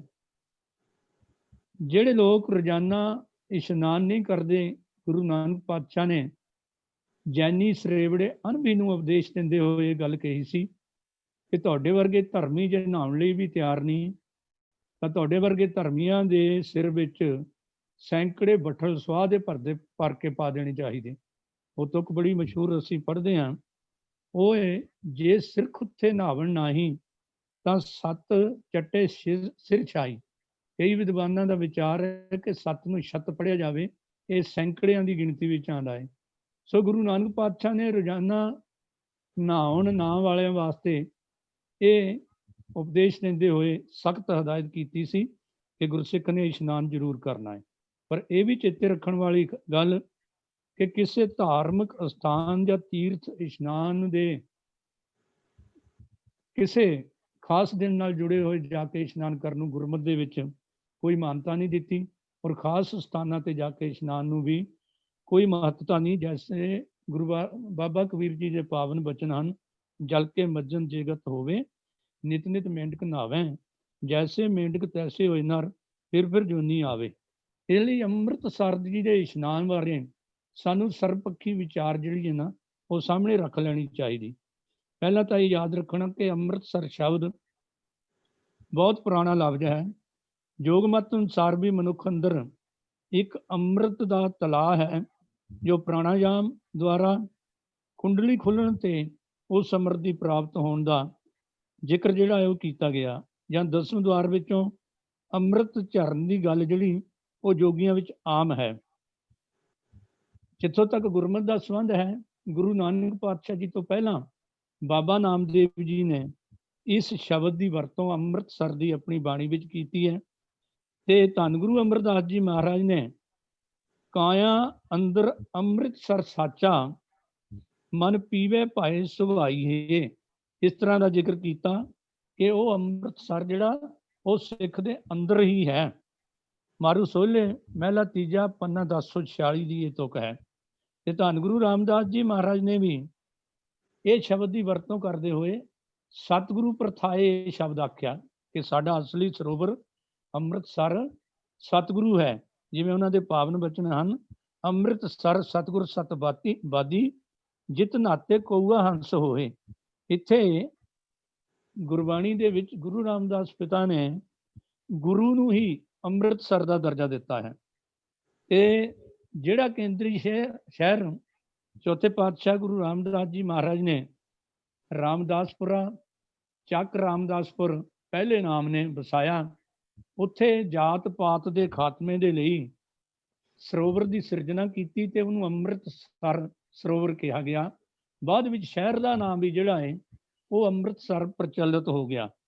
ਸੋ ਇਹ ਗੱਲ ਚੇਤੇ ਰੱਖਣ ਵਾਲੀ ਹੈ ਕਿ ਗੁਰੂ ਨਾਨਕ ਜੋਤ ਨੇ ਜਾਤ ਪਾਤ ਦੇ ਖਾਤਮੇ ਲਈ ਜਿੱਥੇ ਕੜਾ ਪ੍ਰਸ਼ਾਦ ਦੀ ਦੇਗ, ਸੰਗਤ, ਪੰਗਤ, ਬੌਲੀਆਂ ਅਤੇ ਸਰੋਵਰ, ਗੁਰੂ ਗ੍ਰੰਥ ਸਾਹਿਬ ਮਹਾਰਾਜ ਦੀ ਸੰਪਾਦਨਾ ਤੇ ਖੰਡੇ ਬਾਟੇ ਦੇ ਅੰਮ੍ਰਿਤ ਦੀ ਮਰਜ਼ਾਦਾ ਚਲਾ ਕੇ ਜਾਤ ਪਾਤ ਦੇ ਵਿਚਾਰਧਾਰਾ ਨੂੰ ਨੇਸ਼ ਤੋਂ ਨਾਬੂਦ ਕਰਨ ਦੀ ਕੋਸ਼ਿਸ਼ ਕੀਤੀ। ਉੱਥੇ ਸਰੋਵਰਾਂ ਵਾਸਤੇ ਵੀ ਜਿਹੜਾ ਹੈ ਇਸ਼ਨਾਨ ਇਸ ਲਈ ਜ਼ਰੂਰੀ ਕੀਤਾ ਸੀ, ਨਹੀਂ ਤਾਂ ਦਰਿਆਵਾਂ ਦੇ ਕੰਢੇ ਤੇ ਪਾਣੀ ਦੀ ਕੋਈ ਘਾਟ ਨਹੀਂ ਹੁੰਦੀ। ਪਰ ਤੀਜੀ ਜੋਤ ਤੀਜੇ ਪਾਤਸ਼ਾਹ ਗੁਰੂ ਅਮਰਦਾਸ ਜੀ ਮਹਾਰਾਜ ਨੇ ਬਿਆਸ ਕੰਢੇ ਬੌਲੀ ਬਣਾ ਕੇ ਉਹਦੀਆਂ 84 ਪੌੜੀਆਂ ਰੱਖ ਕੇ ਇਹ ਉਪਦੇਸ਼ ਦਿੱਤਾ ਸੀ ਕਿ ਜਿਹੜਾ ਇੱਥੇ ਨਹਾਏਗਾ ਉਹਦੀ ਜਾਤ ਪਾਤ ਦੀ 84 ਕੱਟੀ ਜਾਏਗੀ। ਕਿਉਂਕਿ ਬ੍ਰਾਹਮਣਵਾਦ ਨੇ ਦਰਿਆਵਾਂ ਦੇ ਕੰਢੇ ਵੀ ਵੰਡ ਦਿੱਤੇ ਸੀ ਕਿ ਜਿੱਧਰੋਂ ਪਾਣੀ ਆ ਰਿਹਾ ਹੈ ਸਭ ਤੋਂ ਉੱਤੇ ਬ੍ਰਾਹਮਣ ਦਾ ਘਾਟ ਹੋਏਗਾ, ਫਿਰ ਖੱਤਰੀ ਇਸ਼ਨਾਨ ਕਰੇਗਾ, ਫਿਰ ਵੈਸ਼ ਤੇ ਫਿਰ ਸ਼ੂਦਰ ਸਭ ਤੋਂ ਥੱਲੇ, ਤਾਂ ਕਿ ਉਹਨਾਂ ਦਾ ਪਾਣੀ ਜਿਹੜਾ ਹੈ ਉਹ ਕਿਤੇ ਟੱਚ ਨਾ ਕਰ ਜਾਵੇ ਬ੍ਰਾਹਮਣ ਨੂੰ। ਪਰ ਖੜੇ ਪਾਣੀ ਦੇ ਵਿੱਚ ਮਰਜ਼ਾਦਾ ਚਲਾਉਣ ਦਾ ਮਤਲਬ ਇਹ ਸੀ ਕਿ ਇਸ ਜਾਤ ਪਾਤ ਦੀ ਬਿਮਾਰੀ ਨੂੰ ਕੱਟਿਆ ਜਾਵੇ। ਸੋ ਦੂਜੇ ਨੰਬਰ ਤੇ ਜਦੋਂ ਅਸੀਂ ਅੰਮ੍ਰਿਤਸਰ ਜੀ ਦੇ ਇਸ਼ਨਾਨ ਨਾਲ ਦੇਖਦੇ ਹਾਂ, ਇਤਿਹਾਸ ਦੇ ਵਿੱਚੋਂ ਬੜੀ ਗੌਰਵਮਈ ਘਟਨਾ ਸਾਹਮਣੇ ਆਉਂਦੀ ਹੈ ਕਿ ਸਮੇਂ-ਸਮੇਂ ਤੇ ਵੱਖ-ਵੱਖ ਹਕੂਮਤਾਂ ਨੇ, ਜਿਨ੍ਹਾਂ ਵਿੱਚੋਂ ਔਰੰਗਜ਼ੇਬ ਤੋਂ ਸ਼ੁਰੂ ਹੋ ਜਾਂਦਾ ਹੈ, ਬਹਾਦਰ ਸ਼ਾਹ, ਪ੍ਰਗਸ਼ੀਅਰ, ਸ਼ਾਹ ਨਵਾਜ਼, ਜ਼ਕਰੀਆ ਖਾਨ, ਯਹੀਆ ਖਾਨ, ਮੀਰ ਮੰਨੂ, ਅਦੀਨਾ ਬੇਗ, ਮੁਗਲਾਨੀ ਬੇਗਮ ਆਦਿ ਦੇ ਸਮੇਂ ਵਾਰ-ਵਾਰ ਐਲਾਨ ਕੀਤੇ ਗਏ ਕਿ ਸਿੱਖਾਂ ਨੂੰ ਨੇਸ਼ ਤੋਂ ਨਾਬੂਦ ਕਰ ਦਿੱਤਾ ਗਿਆ, ਸਿੱਖਾਂ ਦੀ ਹੋਂਦ ਮਿਟਾ ਦਿੱਤੀ ਗਈ। ਪਰ ਜਦੋਂ ਕੋਈ ਇੱਕ ਸਿੱਖ ਵੀ ਬਾਬਾ ਬੋਤਾ ਸਿੰਘ, ਗਰਜਾ ਸਿੰਘ, ਭਾਈ ਸੁੱਖਾ ਸਿੰਘ, ਮਹਿਤਾਬ ਸਿੰਘ ਵਾਗੇ ਕੋਈ ਕਾਰਨਾਮਾ ਕਰ ਜਾਂਦੇ ਸੀ, ਹਕੂਮਤ ਪੁੱਛਦੀ ਸੀ ਮਰਦੇ ਕਿਉਂ ਨਹੀਂ, ਖਤਮ ਕਿਉਂ ਨਹੀਂ ਹੁੰਦੇ। ਤੇ ਉਹਨਾਂ ਦੇ ਸਲਾਹਕਾਰਾਂ ਨੇ ਇਹ ਸਲਾਹ ਦੇਣੀ ਕਿ ਜਦੋਂ ਤੱਕ ਸੱਚਖੰਡ ਸ੍ਰੀ ਦਰਬਾਰ ਸਾਹਿਬ ਦਾ ਸਰੋਵਰ ਇਹਨਾਂ ਦੇ ਪਾਸ ਹੈ, ਜਿਹੜੇ ਫੱਟੜ ਹੁੰਦੇ ਨੇ, ਮਰਨਯੋਗ ਹੁੰਦੇ ਨੇ, ਉੱਥੇ ਨਹਾ ਕੇ ਇਹਨਾਂ ਨੂੰ ਫਿਰ ਜੀਵਨ ਮਿਲ ਜਾਂਦਾ ਹੈ। ਤੇ ਹਕੂਮਤ ਨੇ ਉਸ ਵੇਲੇ ਪਾਬੰਦੀ ਲਾ ਦਿੱਤੀ ਕਿ ਇੱਥੇ ਇਸ਼ਨਾਨ ਕਰਨ ਲਈ ਕੋਈ ਸਿੱਖ ਆਉਣਾ ਨਹੀਂ ਚਾਹੀਦਾ ਤੇ ਕੋਈ ਸਿੱਖ ਇੱਥੇ ਵੜਨਾ ਨਹੀਂ ਚਾਹੀਦਾ। ਪਰ ਸਾਡੇ ਜਾਂਬਾਜ਼ ਸੂਰਬੀਰ ਯੋਧੇ ਨਵਾਬ ਕਪੂਰ ਸਿੰਘ ਜੀ, ਸਰਦਾਰ ਜੱਸਾ ਸਿੰਘ ਜੀ ਆਹਲੂਵਾਲੀਆ, ਸਰਦਾਰ ਸੁੱਖਾ ਸਿੰਘ ਜੀ ਵਰਗੇ ਸਮੇਂ-ਸਮੇਂ ਤੇ ਨਾ ਕੇਵਲ ਟੁਕੀਆਂ ਲਾ ਕੇ ਸਰਕਾਰ ਨੂੰ ਚੈਲੰਜ ਹੀ ਕਰਦੇ ਰਹੇ, ਬਲਕਿ ਜ਼ਾਲਮਾਂ ਦਾ ਸੌਦਾ ਵੀ ਫੇਰਦੇ ਰਹੇ ਔਰ ਕਈ ਜਰਨੈਲ ਤੇ ਕਈ ਫੌਜੀ ਉਹਨਾਂ ਨੇ ਖਤਮ ਕੀਤੇ। ਸੋ ਜਿਹੜੀ ਇਹ ਤੁਕ ਹੈ, ਮੈਨੂੰ ਲੱਗਦਾ ਉਸ ਸਮੇਂ ਜਦੋਂ ਸਿੱਖ ਜੰਗਲਾਂ ਵਿੱਚ ਰਹਿੰਦੇ ਸਨ, ਇਹ ਅਰਦਾਸ ਸਿੱਖਾਂ ਦਾ ਅੰਗ ਬਣ ਗਈ ਸੀ ਕਿ ਸ੍ਰੀ ਅੰਮ੍ਰਿਤਸਰ ਜੀ ਦੇ ਇਸ਼ਨਾਨ। ਇਸ ਲਈ ਇਹ ਗੌਰਵਮਈ ਇਤਿਹਾਸ ਵੀ ਸਾਡੇ ਸਾਹਮਣੇ ਹੈ। 1984 ਦੇ ਵਿੱਚ ਵੀ ਪਾਬੰਦੀਆਂ ਲੱਗ ਗਈਆਂ ਸੀ, ਤੇ ਅਸੀਂ ਸਾਰੇ ਤਰਸਦੇ ਸੀ ਕਿ ਸੱਚਖੰਡ ਸ੍ਰੀ ਦਰਬਾਰ ਸਾਹਿਬ ਜਾਈਏ, ਅੰਮ੍ਰਿਤਸਰ ਸਾਹਿਬ ਦੇ ਦਰਸ਼ਨ ਕਰੀਏ। ਸੋ ਸਾਡੀ ਇੱਕ ਧਾਰਮਿਕ ਭਾਵਨਾ, ਇੱਕ ਇਤਿਹਾਸਕ ਜਿਹੜੀ ਗੌਰਵਮਈ ਵਿਰਸਾ ਸਾਡੇ ਸਾਹਮਣੇ ਹੈ। ਇਸ ਲਈ ਅੰਮ੍ਰਿਤਸਰ ਜੀ ਦੇ ਇਸ਼ਨਾਨ ਸ਼ਬਦ, ਜਿੱਥੇ ਅੰਮ੍ਰਿਤਸਰ ਗੁਰੂ ਲਈ ਆਇਆ ਹੈ, ਅੰਮ੍ਰਿਤਸਰ ਨਾਮ ਲਈ ਆਇਆ ਹੈ, ਅੰਮ੍ਰਿਤਸਰ ਸਤਸੰਗਤ ਲਈ ਆਇਆ ਹੈ, ਉੱਥੇ ਅੰਮ੍ਰਿਤਸਰ ਦੇ ਇਸ਼ਨਾਨ ਸ਼ਬਦ ਜਿਹੜੇ ਹੈ ਉਹ ਸਾਡੇ ਇਤਿਹਾਸ ਦਾ ਅੰਗ ਵੀ ਹੈ। ਇਹਦੇ ਵਿੱਚ ਕੋਈ ਵਹਿਮ ਨਹੀਂ ਕਰਨਾ ਚਾਹੀਦਾ, ਕਿਉਂਕਿ ਇਸੇ ਪਹਿਰੇ ਵਿੱਚ ਪਹਿਲਾਂ 7 ਕਿਸਮ ਦਾ ਦਾਨ ਮੰਗਿਆ, ਤੇ ਅਗਲਾ ਦਾਨ ਵੀ ਜਿਹੜਾ ਉਹ ਸਤਸੰਗਤ ਦੇ ਨਾਲ, ਗੁਰੂ ਨਾਲ ਜੁੜਨ ਦੇ ਅਰਥ ਵੀ ਕੀਤੇ ਜਾ ਸਕਦੇ ਹੈ, ਪਰ ਆਪਣੇ ਕੇਂਦਰੀ ਅਸਥਾਨ ਦੇ ਨਾਲ ਵੀ ਜੁੜੇ ਰਹਿਣ ਦੀ ਚਾਹਨਾ ਦਰਸਾਈ ਗਈ ਹੈ। ਸੋ ਸਾਨੂੰ ਇਹਨਾਂ ਗੌਰਵਮਈ ਇਤਿਹਾਸ ਨੂੰ ਮੁੱਖ ਰੱਖ ਕੇ ਥੋੜਾ ਕੁ ਇਸ ਤੁਕ ਤੇ ਸੰਕੋਚ ਕਰਨਾ ਚਾਹੀਦਾ, ਤਾਂ ਕਿ ਸਿੱਖ ਸੰਗਤਾਂ ਦੇ ਮਨ ਨੂੰ ਠੇਸ ਨਾ ਪਹੁੰਚੇ। ਵੈਸੇ ਮੈਂ ਕੋਸ਼ਿਸ਼ ਕੀਤੀ ਹੈ ਪੂਰੀ ਤਰ੍ਹਾਂ ਸਪਸ਼ਟੀਕਰਨ ਦੇਣ ਦੀ, ਕਿ ਹਰ ਪੱਖ ਤੋਂ ਇਹਦੇ ਬਾਰੇ ਵਿਚਾਰ ਕਰ ਲਈ ਜਾਵੇ। ਮੈਨੂੰ ਲੱਗਦਾ ਹੈ ਕਿ ਸੈਟੀਸਫਾਈ ਹੋਏ ਹੋਣਗੇ ਵੀਰ, ਜੇ ਨਹੀਂ ਫਿਰ ਦੁਬਾਰਾ ਫਿਰ ਵਾਧਾ ਵੀ ਜੇ ਤੁਸੀਂ ਕਰੋਗੇ ਮੇਰੇ ਦਿਮਾਗ ਵਿੱਚ, ਸਾਡੇ ਲਈ ਵੀ ਗੌਰਵਮਈ ਗੱਲ ਹੋਏਗੀ, ਸਾਡੇ ਗਿਆਨ ਵਿੱਚ ਵਾਧਾ ਹੋਏਗਾ। ਭੁੱਲ ਗਲਤੀ ਲਈ ਖਿਮਾ ਜੀ। ਵਾਹਿਗੁਰੂ ਜੀ ਕਾ ਖਾਲਸਾ, ਵਾਹਿਗੁਰੂ ਜੀ ਕੀ ਫਤਿਹ। ਅਤੇ ਜਿਵੇਂ ਪ੍ਰਿੰਸੀਪਲ ਸਾਹਿਬ ਨੇ ਦੱਸਿਆ ਜੀ, ਅਸਲ ਇਸ਼ਨਾਨ ਤਾਂ ਮਨ ਦਾ ਇਸ਼ਨਾਨ ਹੈ। ਪਰ ਬਾਣੀ ਸਾਨੂੰ ਬਾਰ-ਬਾਰ ਤਕੀਦ ਕੀਤੀ ਹੈ ਕਿ ਮਨ ਮੈਲੇ ਸਭ ਕੁਛ ਮੈਲਾ, ਤਨ ਧੋਤੇ ਮਨ ਅੱਛਾ ਨਾ। ਜੇਕਰ ਆਪਾਂ ਇਸ਼ਨਾਨ ਕਰਨਾ ਤੇ ਸਾਡੇ ਇਹ ਮਨ ਦਾ ਇਸ਼ਨਾਨ ਬੜਾ ਜ਼ਰੂਰੀ ਹੈ। ਜੇ ਮੇਰਾ ਮਨ ਮੈਲਾ, ਉੱਪਰੋਂ ਇਸ਼ਨਾਨ ਕਰਨਾ ਮੈਂ ਭਾਵੇਂ ਕਿਸੇ ਤੇ ਵੀ ਜਾ, ਕਿਸੇ ਅਸਥਾਨ ਤੇ ਜਾ ਕੇ ਕਰਾਂ, ਉਹਦਾ ਕੋਈ ਲਾਭ ਨਹੀਂ ਹੋਣ ਵਾਲਾ, ਕਿਉਂਕਿ ਗੁਰੂ ਗ੍ਰੰਥ ਸਾਹਿਬ ਵਿੱਚ ਹਰ ਗੱਲ ਜਿਹੜੀ ਬੜੀ ਕ੍ਰਿਸਟਲ ਕਲੀਅਰ। ਤੋਂ ਦੂਜੀ ਗੱਲ ਜਿਹੜੀ ਵੀਰ ਜੀ ਨੇ ਕਹੀ ਹੈ ਉਹ ਬੜੀ ਧਿਆਨ ਮੰਗਦੀ ਹੈ ਕਿ ਸਿੱਖ ਰਹਿਤ ਮਰਿਆਦਾ ਵਿੱਚ ਜਿਹੜੀ ਕੋਈ ਤਬਦੀਲੀ ਹੈ ਉਹ ਕੇਵਲ ਉਹਦਾ ਮਤਲਬ ਹਰ ਕੋਈ ਨਹੀਂ ਕਰ ਸਕਦਾ, ਨਾ ਕੋਈ ਸੰਸਥਾ ਕਰ ਸਕਦੀ ਹੈ। ਇਹ ਤਾਂ ਸਾਰਾ ਸਿੱਖ ਪੰਥ ਗੁਰਮਤਿ ਕਰਕੇ ਕਰ ਸਕਦਾ। ਪਰ ਦੇਖਣ 'ਚ ਆਇਆ ਹੈਰਾਨੀ ਦੀ ਗੱਲ ਹੈ, ਔਰ ਕਿ ਜਾਂ ਤੇ ਸੰਗਤਾਂ ਵੀ ਇਹਦੇ ਬਾਰੇ ਕਿਸੇ ਨੇ ਕੁਝ ਕਿਹਾ ਨਹੀਂ ਲੱਗਦਾ ਕਦੀ, ਕਿਉਂਕਿ ਚੁੱਪ ਚਪੀਤੇ ਕੋਈ ਨਾ ਕੋਈ ਚੇਂਜ ਹੋ ਜਾਂਦੀ ਹੈ।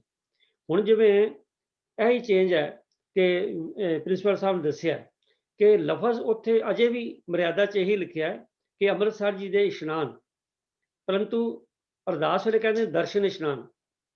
ਦੂਜੀ ਗੱਲ ਜਿਹੜੀ ਮੈਂ ਬੇਨਤੀ ਕਰਨੀ ਚਾਹੁੰਦਾ ਕਿ ਸਾਨੂੰ ਗਰੁੱਪ ਚੈਟ ਵਿੱਚ ਵੀਰ ਰਣਜੀਤ ਸਿੰਘ ਨੇ ਲਿਖਿਆ, ਔਰ ਇਹ ਵੀ ਧਿਆਨ ਮੰਗਦਾ ਕਿ ਅਸੀਂ ਪੜ੍ਹਦੇ ਹਾਂ ਕਿ ਮੱਤ ਦੇ ਰਾਖੇ ਵਾਹਿਗੁਰੂ, ਅਰਦਾਸ ਵਿੱਚ ਲਿਖਿਆ ਹੈ ਕਿ ਮੱਤ ਦਾ ਰਾਖਾ ਵਾਹਿਗੁਰੂ, ਪਰ ਪੜ੍ਹਿਆ ਕੀ ਜਾਂਦਾ ਹੈ ਮੱਤ ਪੱਤ ਦੇ ਰਾਖੇ ਵਾਹਿਗੁਰੂ।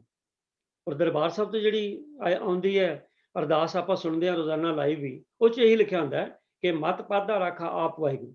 ਪਰ ਰਹਿਤ ਮਰਿਆਦਾ 'ਚ ਔਰ ਵੀਰ ਜੀ ਨੇ ਲਿਖਿਆ ਕਿ ਗੂਗਲ ਤੇ ਸਰਚ ਕੀਤਾ ਤਾਂ ਵੀ ਉਹਦੇ 'ਚ ਇਹੀ ਆਇਆ ਕਿ ਕੇਵਲ ਮੱਤ ਲਫ਼ਜ਼ ਹੈ, ਪੱਤ ਕੋਲੋਂ ਜੋੜ ਲਿਆ, ਕਦ ਜੋੜ ਲਿਆ ਕੋਈ ਪਤਾ ਨਹੀਂ। ਤੋ ਇਸ ਕਰਕੇ ਚੁੱਪ ਚਪੀਤੇ ਜਿਹੜੀ ਕੋਈ ਅਮੈਂਡਮੈਂਟ ਹੋ ਜਾਂਦੀ ਹੈ, ਇਹ ਆਪਣੀ ਕੌਮ ਲਈ ਚੰਗੀ ਗੱਲ ਨਹੀਂ। ਜੋ ਕੁਝ ਹੋਵੇ ਉਹ ਪੂਰੀ ਸੰਗਤ ਦੀ, ਪੰਥ ਸਿੱਖ ਪੰਥ ਦੀ ਸਹਿਮਤੀ ਨਾਲ ਹੋਵੇ। ਇਸੇ ਤਰ੍ਹਾਂ ਅਸੀਂ ਦੇਖਦੇ ਹਾਂ ਕਿ ਗੁਟਕਿਆਂ ਦੀ ਛਪਾਈ ਵਿੱਚ ਵੀ ਤੁਸੀਂ ਅੱਜ ਤੋਂ 30-40 ਸਾਲ ਪਹਿਲੇ ਵਾਲੇ ਗੁਟਕੇ ਲੈ ਲਓ ਤੇ ਹੁਣ ਲੈ ਲਓ, ਤੁਹਾਨੂੰ ਕਈ ਫਰਕ ਲੱਭਣਗੇ, ਇਹ ਤੁਸੀਂ ਆਪ ਦੇਖ ਲੈਣਾ। ਤਾਂ ਖੈਰ ਸਮਾਂ ਹੋ ਰਿਹਾ, ਮੈਂ ਧੰਨਵਾਦ ਕਰਦਾ ਪ੍ਰਿੰਸੀਪਲ ਸਾਹਿਬ ਆਪ ਜੀ ਦਾ। ਆਪ ਜੀ ਨੇ ਸਵਾਲ ਦਾ ਬੜਾ ਸੁੰਦਰ ਉੱਤਰ ਦਿੱਤਾ ਹੈ। ਉਮੀਦ ਹੈ ਕਿ ਜਿਨ੍ਹਾਂ ਨੇ ਸਵਾਲ ਭੇਜਿਆ ਉਹਨਾਂ ਦੀ ਤਸੱਲੀ ਹੋ ਜਾਏਗੀ, ਔਰ ਜੇ ਫਿਰ ਵੀ ਜਿਵੇਂ ਵੀਰ ਜੀ ਨੇ ਕਿਹਾ ਕਿਸੇ ਨੇ ਕੋਈ ਇਨਪੁਟ ਦੇਣੀ ਹੈ ਉਹ ਆਪਣਾ ਸਵਾਲ ਜਿਹੜਾ ਦੁਬਾਰਾ ਵੀ ਭੇਜ ਸਕਦੇ ਹੋ। ਤਾਂ ਆਓ ਜੀ ਆਪਾਂ ਅਗਲੇ ਸਵਾਲ ਨਾਲ ਚੱਲੀਏ। ਗੁਰਬਾਣੀ ਵਿੱਚ ਜਿਸ ਵੇਲੇ ਆਪਾਂ ਸਹਿਜ ਪਾਠ ਕਰਦੇ ਹਾਂ ਸਾਧ ਸੰਗਤ ਜੀ, ਤੇ ਗਾਇਬ ਵਿਚਾਰ ਵੀ ਹੁੰਦੀ ਰਹਿੰਦੀ ਹੈ, ਪਰ ਕਿਉਂਕਿ ਅੱਜ ਸਵਾਲ ਆਇਆ ਦੁਬਾਰਾ ਕਰ ਲੈਂਦੇ ਹਾਂ ਕਿ ਜਿੱਥੇ ਸ਼ਬਦ ਦੀ ਸਮਾਪਤੀ ਹੈ ਉਸ ਤੋਂ ਬਾਅਦ ਕੁਝ ਹਿੰਦਸੇ ਹੁੰਦੇ ਨੇ, ਜਾਂ ਕਈ ਵਾਰ ਲਿਖਿਆ ਹੁੰਦਾ ਛੱਕਾ ਪਹਿਲਾ, ਛੱਕਾ ਦੂਜਾ, ਕਈ ਵਾਰ ਲਿਖਿਆ ਜੁਮਲਾ, ਕਈ ਵਾਰ ਲਿਖਿਆ ਸ਼ੁੱਧ, ਕਈ ਵਾਰ ਲਿਖਿਆ ਸ਼ੁੱਧ ਕਿਛ ਆਇਆ। ਇਹ ਜਿਹੜੀਆਂ ਅੱਖਰ ਜਾਂ ਜਿਹੜੇ ਹਿੰਸੇ ਲਿਖੇ ਨੇ ਇਹ ਗੁਰਬਾਣੀ ਨਾਲ ਪੜ੍ਹਨ ਦੇ ਲਈ ਨੇ ਜਾਂ ਸਾਡੀ ਕਿਸੇ ਇੰਡੀਕੇਸ਼ਨ ਲਈ ਨੇ? ਇਹ ਸਵਾਲ ਆਇਆ। ਤੋ ਸਵਾਲ ਕੀਤਾ ਸਰਦਾਰ ਜਗਦੇਵ ਸਿੰਘ ਜੀ ਨੇ ਲੁਧਿਆਣਾ ਤੋਂ।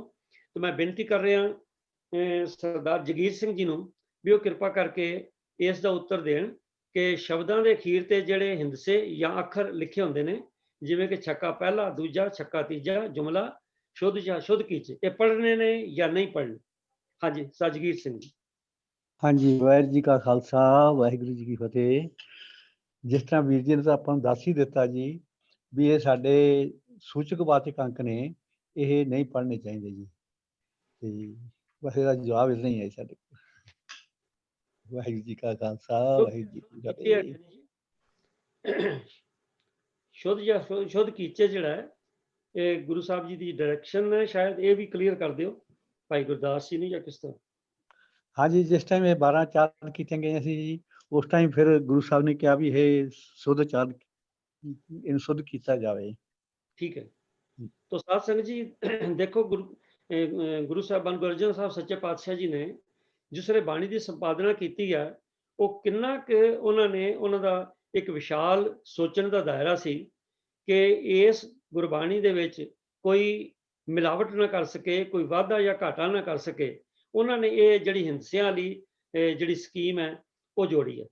ਔਰ ਨਾਲ ਹੀ ਜਿੱਥੇ ਸ਼ੁੱਧ ਜਾਂ ਸ਼ੁੱਧ ਕੀਚੇ, ਇਹਦਾ ਮਤਲਬ ਇਹ ਹੈ ਕਿ ਗੁਰੂ ਸਾਹਿਬ ਜੀ ਨੇ ਜਿਸ ਵੇਲੇ ਵਾਰਾਂ ਦੇ ਨਾਲ ਕਿਉਂਕਿ ਸ਼ਲੋਕ ਵੀ ਜੋੜੇ ਸਨ, ਤੇ ਜਿਸ ਵੇਲੇ ਭਾਈ ਗੁਰਦਾਸ ਜੀ ਨੇ ਲਿਖ ਦਿੱਤੀ ਤਾਂ ਸਤਿਗੁਰੂ ਸਾਹਿਬਾਨ ਸੱਚੇ ਪਾਤਸ਼ਾਹ ਜੀ ਨੇ ਇਹਦਾ ਮਤਲਬ ਉਹਨੂੰ ਵੈਰੀਫਾਈ ਕਰਕੇ ਚੰਗੀ ਤਰ੍ਹਾਂ ਵੀ ਸਭ ਠੀਕ ਹੈ, ਥੱਲੇ ਸਰਟੀਫਿਕੇਟ ਦਿੱਤਾ ਵੀ ਸ਼ੁੱਧ। ਜਿਵੇਂ ਸਾਧ ਸਿੰਘ ਸਾਨੂੰ ਯੂਨੀਵਰਸਿਟੀ ਤੋਂ ਸਰਟੀਫਿਕੇਟ ਆਉਂਦਾ ਹੈ ਤੇ ਆਪਾਂ ਦੇਖਦੇ ਹਾਂ ਕਿ ਬੈਕ ਸਾਈਡ ਤੇ ਉਹਦੇ ਤੇ ਐਂਡੋਰਸਮੈਂਟ ਕੀਤੀ ਹੁੰਦੀ ਹੈ ਕਿ ਕਿਹਨੇ ਚੈੱਕ ਕੀਤਾ। ਉਸ ਤੋਂ ਬਾਅਦ ਜਿਹੜਾ ਉਹਨਾਂ ਦਾ ਸੁਪਰਿੰਟੈਂਡੈਂਟ ਜਾਂ ਆਥੋਰਾਈਜ਼ਡ ਆਫੀਸਰ ਹੈ ਉਹਨੇ ਸਹੀ ਪਾਈ ਹੁੰਦੀ ਵੀ ਹਾਂ ਦਸਖਤ, ਉਹਦਾ ਮਤਲਬ ਹੁੰਦਾ ਹੈ ਕਿ ਹਾਂ ਇਹ ਸਰਟੀਫਿਕੇਟ ਬਿਲਕੁਲ ਠੀਕ ਹੈ। ਇਸੇ ਤਰ੍ਹਾਂ ਗੁਰੂ ਅਰਜਨ ਸਾਹਿਬ ਸੱਚੇ ਪਾਤਸ਼ਾਹ ਜੀ ਨੇ ਅੰਕਾਂ ਨੂੰ ਅੰਕਿਤ ਕਰਕੇ ਇਹ ਲਿਖ ਦਿੱਤਾ ਕਿ ਇਹ ਸਾਰੇ ਠੀਕ ਨੇ, ਪਰ ਇਹ ਸ਼ੁੱਧ ਜਾਂ ਸ਼ੁੱਧ ਕੀਚੇ ਜਾਂ ਜੁਮਲਾ ਇਹ ਉਚਾਰਨ ਲਈ ਨਹੀਂ ਹਨ, ਇਹ ਕੇਵਲ ਸਾਡੇ ਗਾਈਡੈਂਸ ਲਈ ਹਨ। ਇਹ ਤਜਿੰਦਰ ਸਿੰਘ ਜੀ ਕੁਝ ਕਹਿਣਾ ਚਾਹੁੰਦੇ ਸਰ? ਭਾਈ ਤਜਿੰਦਰ ਸਿੰਘ ਜੀ ਕੁਝ ਕਹਿਣਾ? ਹਾਂਜੀ ਵੀਰ ਜੀ, ਇਸ ਤਰ੍ਹਾਂ ਹੈ ਕਿ ਲਿਖਾਰੀ ਦੇ ਜਿਵੇਂ ਗੁਰੂ ਸਾਹਿਬ ਨੇ ਸੰਕੇਤ ਕੀਤਾ ਕਿ ਸ਼ੁੱਧ ਜਾਂ ਸ਼ੁੱਧ ਕੀਚੇ ਹੈ, ਜਿਵੇਂ ਆਪ ਜੀ ਸਰਟੀਫਿਕੇਟ ਬਾਰੇ ਵੀ ਦੱਸ ਰਹੇ ਹੋ, ਜਿੱਥੇ ਸ਼ੁੱਧ ਕੀਚੇ ਹੋਏਗਾ ਇਹਦਾ ਤਾਂ ਮਤਲਬ ਹੈ ਕਿ ਇਹਨੂੰ ਸ਼ੁੱਧ ਕਰੋ, ਤੇ ਜਿੱਥੇ ਸ਼ੁੱਧ ਹੈ ਇਹਦਾ ਮਤਲਬ ਉਹ ਸ਼ੁੱਧ ਕੀਤਾ ਹੈਗਾ। ਤੇ ਇਹ ਦੋਨੋਂ ਗੱਲਾਂ ਆਪਸ ਵਿੱਚ ਤਰਕ ਸੰਗਤ ਨਹੀਂ ਰੱਖਦੀਆਂ ਕਿ ਜਿਹੜਾ ਫਾਈਨਲ ਡਰਾਫਟ ਹੈ, ਫਾਈਨਲ ਜੋ ਗੁਰੂ ਗ੍ਰੰਥ ਸਾਹਿਬ ਦੀ ਭੀੜ ਸਾਡੇ ਸਾਹਮਣੇ ਹੈ, ਉਹਦੇ ਵਿੱਚ ਇਹ ਸੰਕੇਤ ਹੋਵੇ ਕਿ ਇਹਨੂੰ ਸ਼ੁੱਧ ਕਰੋ, ਤੇ ਫਿਰ ਸ਼ੁੱਧ ਕੀਤਾ ਹੈ ਸ਼ੁੱਧ ਨਾ ਲਿਖਿਆ ਹੋਵੇ। ਤਾਂ ਇਸ ਬਾਰੇ ਥੋੜੀ ਵਿਚਾਰ ਹੋਰ ਕਰਨ ਦੀ ਲੋੜ ਹੈ। ਦਾਸ ਦੀ ਇੰਨੀ ਬੇਨਤੀ ਹੈ। ਬੇਨਤੀ ਹੈ ਜੀ, ਜੋ ਕੁਝ ਹੁਣ ਤੱਕ ਅਸੀਂ ਆਪਣੇ ਪਹਿਲੇ ਮਤਲਬ ਵੀ ਉਸਤਾਦਾਂ ਚੋਂ ਜਾਂ ਵਿਦਵਾਨਾਂ ਤੋਂ ਸੁਣਿਆ, ਉਹਨਾਂ ਨੇ ਇਹੀ ਕੀਤਾ, ਉਹਨਾਂ ਨੇ ਜੋ ਤਰਕ ਦਿੱਤਾ ਮੈਂ ਤੁਹਾਡੇ ਸਾਹਮਣੇ ਸੰਗਤ ਨੂੰ ਸਾਂਝੀ ਕਰ ਲੈਣਾ। ਉਸ ਤੋਂ ਬਾਅਦ ਫੈਸਲਾ ਸੰਗਤ ਨੇ ਕਰਨਾ ਹੈ ਜਾਂ ਹੋਰ ਵੀ ਵਿਦਵਾਨ ਬੈਠੇ ਨੇ। ਉਹਨਾਂ ਨੇ ਮੈਨੂੰ ਇਹ ਦੱਸਿਆ ਸੀਗਾ ਕਿ ਜਿਸ ਵੇਲੇ ਗੁਰੂ ਸਾਹਿਬਾਨ ਜੀ ਨੇ ਵਾਰਾਂ ਤੋਂ ਬਾਅਦ ਸ਼ੁੱਧ ਲਿਖਿਆ, ਇਹਦਾ ਮਤਲਬ ਇਹ ਵੀ ਜੋ ਲਿਖਿਆ ਉਹ ਠੀਕ ਹੈ। ਸ਼ੁੱਧ ਕੀਚੇ ਦਾ ਮਤਲਬ ਇਹ ਹੈ ਕਿ ਜੇ ਉਹਨਾਂ ਨੂੰ ਕੋਈ ਉਹਦੇ ਚ ਸ਼ੁੱਧ ਕਰਨ ਦੀ ਗੱਲ ਸੀਗੀ ਤੇ ਉਹਨਾਂ ਨੇ ਕਰਵਾ ਦਿੱਤੀ ਹੈ, ਔਰ ਸਰਟੀਫਿਕੇਟ ਦਾ ਸ਼ੁੱਧ ਕੀਜਾ ਸ਼ੁੱਧ ਕੀਤਾ ਹੋਇਆ ਜੋ ਹੁਣ ਤੱਕ ਸੁਣਿਆ। ਉਸ ਤੋਂ ਬਾਅਦ ਜੇ ਕੋਈ ਹੋਰ ਇਨਪੁਟ ਹੈ ਮੈਂ ਬੇਨਤੀ ਕਰਦੇ ਹਾਂ ਦੱਸ ਸਕਦੇ, ਕੋਈ ਵੀ ਵੀਰ ਜਿਹੜਾ ਉਹ ਦੱਸ ਸਕਦਾ। ਹਾਂਜੀ ਗਿਆਨੀ ਜੀ, ਗਿਆਨੀ ਅਮਰਪਾਲ ਸਿੰਘ ਜੀ। ਇੱਕ ਬੇਨਤੀ ਤਾਂ ਇਹ ਹੈ ਜੀ ਵੀ ਜਿਹੜੇ ਸ਼ੱਕਿਆਂ ਦਾ ਸੰਕੇਤ ਹੈ ਨਾ ਜੀ, ਉਹ ਸ਼ੱਕਾ ਟੀਕਾ ਲਾਇਆ ਹੋਇਆ ਅਗਲੇ ਪਾਸੇ ਜੀ, ਤੇ ਉਹ ਜਿਹੜਾ ਏਕਾ ਹੈ ਉਹ ਸ਼ੱਕਾ ਇੱਕ ਬੋਲਿਆ ਜਾਣਾ ਚਾਹੀਦਾ। ਇੱਕ ਜੇ ਪੜਨ ਵੇਲੇ ਵੀ ਮਤਲਬ ਇਹਨੂੰ ਪਾਠ ਦਾ ਹਿੱਸਾ ਨਹੀਂ ਬਣਾਉਣਾ, ਜਦੋਂ ਸਮਝਣ ਵਾਸਤੇ ਇਹਨੂੰ ਪੜ੍ਹਨਾ ਹੈ ਤਾਂ ਸ਼ੱਕਾ ਇੱਕ ਦਾ ਮਤਲਬ ਇਹ 6 ਸ਼ੱਕਿਆਂ ਦਾ ਇੱਕ ਸੰਗ੍ਰਹਿ ਹੈ। ਅੱਛਾ। ਤੇ ਦੂਸਰੇ ਉਸ ਤੋਂ ਅੱਗੇ ਆਉਂਦਾ ਸ਼ੱਕੇ 2। ਹਾਂਜੀ, ਇਹਦਾ ਮਤਲਬ ਹੈ ਕਿ ਇਹ ਦੂਸਰਾ ਸੰਗ੍ਰਹਿ ਸੰਪੂਰਨ ਹੋਣੇ ਕਰਕੇ 2 ਸ਼ੱਕੇ ਹੋ ਗਏ, 12 ਸ਼ਬਦ ਬਣ ਗਏ। ਅੱਛਾ, ਠੀਕ ਹੈ। ਫਿਰ ਸ਼ੱਕੇ 3 ਵੀ ਆਉਂਦਾ। ਇਹ ਦੇਵਗੰਧਾਰੀ ਰਾਗ ਦੇ ਵਿੱਚ ਸ਼ਬਦਾਂ ਦੇ ਵਿੱਚ ਇਸ ਤਰ੍ਹਾਂ ਦੀ ਲਿਖਤ ਹੈਗੀ ਹੈ। ਹੁਣ ਜਿੱਥੇ ਸ਼ੱਕੇ 3 ਆ ਗਿਆ, ਉਹਦਾ ਮਤਲਬ ਹੈ ਕਿ ਇੱਥੇ ਤੱਕ 18 ਸ਼ਬਦ ਪੂਰੇ ਹੋ ਗਏ ਆ, ਤੇ ਜਿਹੜੇ ਵੱਖਰੇ ਵੱਖਰੇ ਸੰਗ੍ਰਹਿ ਨੇ। ਠੀਕ ਹੈ। ਇਸ ਤਰ੍ਹਾਂ ਇਹਨੂੰ ਸਮਝਣਾ, ਇਹਨੂੰ ਜੇ ਬੋਲਿਆ ਵੀ ਜਾਣਾ ਹੈ ਆਪਣੇ ਤੌਰ ਤੇ ਸਮਝਣ ਦੇ ਲਈ, ਤਾਂ ਸ਼ੱਕਾ ਪਹਿਲਾ ਨਹੀਂ, ਸ਼ੱਕਾ ਦੂਜਾ ਨਹੀਂ, ਸ਼ੱਕਾ ਤੀਜਾ ਨਹੀਂ, ਇਸ ਤਰ੍ਹਾਂ ਨਹੀਂ ਹੋਣਾ। ਤੁਸੀਂ ਆਪ ਗਿਣਤੀ ਕਰਕੇ ਦੇਖੋ, ਉਹਨਾਂ ਸਾਰੇ ਸੰਗ੍ਰਹਿਾਂ ਦੇ ਵਿੱਚ 6 ਸ਼ਬਦ ਆਉਂਦੇ ਨੇ। ਠੀਕ ਹੈ। ਇਸ ਕਰਕੇ ਉਹ ਸਾਰੇ ਸ਼ਬਦਾਂ ਦੀ ਗਿਣਤੀ ਦੇ ਸੰਕੇਤ ਨੇ। ਤੇ ਇਉਂ ਲੱਗਦਾ ਵੀ ਕਿਸੇ ਵੇਲੇ ਇੱਕ ਚੌਂਕੜੇ ਵਿੱਚ ਬੈਠ ਕਰਕੇ ਗੁਰੂ ਸਾਹਿਬ ਨੇ ਉਹ ਰਚਨਾ ਰਚੀ ਹੈ, ਜਿਸ ਕਰਕੇ ਉਹਦੇ ਲਈ ਐਸਾ ਸੰਕੇਤ ਦੇ ਦਿੱਤਾ ਹੈ ਤੇ ਵੱਖਰਾ ਵੱਖਰਾ ਨੰਬਰ ਦੇ ਦਿੱਤਾ ਉਹਦਾ। ਠੀਕ ਹੈ ਤੇ ਦੂਸਰੀ ਗੱਲ ਇੱਕ ਹੋਰ, ਹਾਂ, ਸ਼ੁੱਧ ਕੀਚੇ। ਜੀ ਸ਼ੁੱਧ ਕੀਚੇ ਦਾ ਮਤਲਬ ਹੋਰ ਹੈ ਤੇ ਸ਼ੁੱਧ ਕੀਚਾ ਦਾ ਮਤਲਬ ਹੋਰ ਹੈ। ਜਦੋਂ ਅਸੀਂ ਕੀਚੇ ਬੋਲੇ ਹਾਂ, ਪਾਸਟ ਟੈਂਸ ਵਿੱਚ ਆਉਂਦਾ ਵੀ ਸ਼ੁੱਧ ਕਰ ਦਿੱਤੇ ਗਏ ਆ।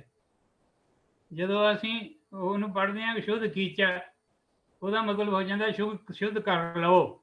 ਪਰ ਜਿੱਥੇ ਇਹ ਸ਼ੁੱਧ ਕੀਚੇ ਸ਼ਬਦ ਆਇਆ, ਉੱਥੇ ਲਾਂ ਦੇ ਨਾਲ ਆਇਆ, ਦੁਲਾਂ ਨਾਲ ਨਹੀਂ ਆਇਆ। ਜਿੱਥੋਂ ਤੱਕ ਅਜੇ ਤੱਕ ਮੈਂ ਪੜ੍ਹਿਆ ਮਹਾਰਾਜ ਦੇ ਸਰੂਪ ਦੇ ਵਿੱਚ, ਇਸ ਕਰਕੇ ਥੋੜ੍ਹਾ ਜਿਹਾ ਭੇਦ ਹੈ। ਤੇ ਜਿੱਥੇ ਕੇਵਲ ਸ਼ੁੱਧ ਆਇਆ, ਉਹਦੇ ਲਈ ਕੋਈ ਸ਼ੰਕਾ ਹੈ ਹੀ ਨਹੀਂ, ਉਹਦੇ ਲਈ ਸਵਾਲ ਕਰਨ ਦੀ ਲੋੜ ਹੀ ਨਹੀਂ ਹੈ। ਤੇ ਬਾਕੀ ਜਿੱਥੇ ਸ਼ੁੱਧ ਕੀਚੇ ਆਇਆ ਅਤੇ ਸ਼ੁੱਧ ਆਇਆ, ਇਹਨੂੰ ਅਲੱਗ-ਅਲੱਗ ਇਸ ਤਰੀਕੇ ਦੇ ਨਾਲ ਸਮਝਣਾ ਜ਼ਰੂਰੀ ਹੈ ਵੀ ਇਹ ਸ਼ੁੱਧ ਕੀਤੇ ਹੋਏ ਸਾਰੇ ਸ਼ਬਦ ਨੇ। ਇਹ ਜਿਹੜੇ ਅੰਕੜੇ ਨੇ ਉਹ ਵੀ ਸ਼ੁੱਧ ਨੇ। ਇੰਨੀ ਕੁ ਵਿਚਾਰ ਮੈਂ ਸੰਗਤ ਦੇ ਸਾਹਮਣੇ ਰੱਖਣਾ ਚਾਹੁੰਦਾ ਸੀ। ਨਹੀਂ, ਜੋ ਵੀਰ ਤਜਿੰਦਰ ਸਿੰਘ ਨੇ ਕਿਹਾ ਸੀ ਸ਼ੁੱਧ ਕੀਜੇ ਦਾ ਮਤਲਬ ਇਹ ਤੇ ਨਹੀਂ ਵੀ ਇਹਨੂੰ ਸ਼ੁੱਧ ਕਰ ਲਓ, ਇਹ ਨਹੀਂ, ਇਹ ਨਹੀਂ ਹੈ। ਇੱਕ ਲਾਂ ਦੇ ਨਾਲ ਹੈ ਸ਼ੁੱਧ ਕੀਚੇ। ਅੱਛਾ, ਕੀਚੇ ਦਾ ਮਤਲਬ ਹੈ ਕਰ ਦਿੱਤੇ ਗਏ ਹੈ, ਕਰ ਦਿੱਤੇ ਗਏ। ਠੀਕ ਹੈ, ਜਦੋਂ ਕੀਚਾ ਬੋਲਾਂਗੇ, ਦੁਲਾਵਾਂ ਨਾਲ ਬੋਲਾਂਗੇ, ਫਿਰ ਕਰ ਲਵੋ। ਠੀਕ ਹੈ, ਠੀਕ ਹੈ। ਇਹ ਕਿਹੜੇ ਅੰਕ ਦੇ ਉੱਤੇ ਹੈ? ਇਹ ਕਿਹੜੇ ਅੰਕ ਦੇ ਉੱਤੇ ਹੈ ਸ਼ੁੱਧ ਕੀਚੇ? ਇਹ ਕਿਹੜੇ ਅੰਕ ਦੇ ਉੱਤੇ ਹੈ ਸ਼ੁੱਧ ਕੀਚੇ? ਇਹ ਤਾਂ ਹੁਣ ਦੁਬਾਰਾ ਦੇਖ ਕੇ ਦੇਖਣਾ ਪਏਗਾ, ਕਿਉਂਕਿ ਸਵਾਲ ਮੇਰੇ ਕੋਲ ਨਹੀਂ ਸੀ ਆਇਆ।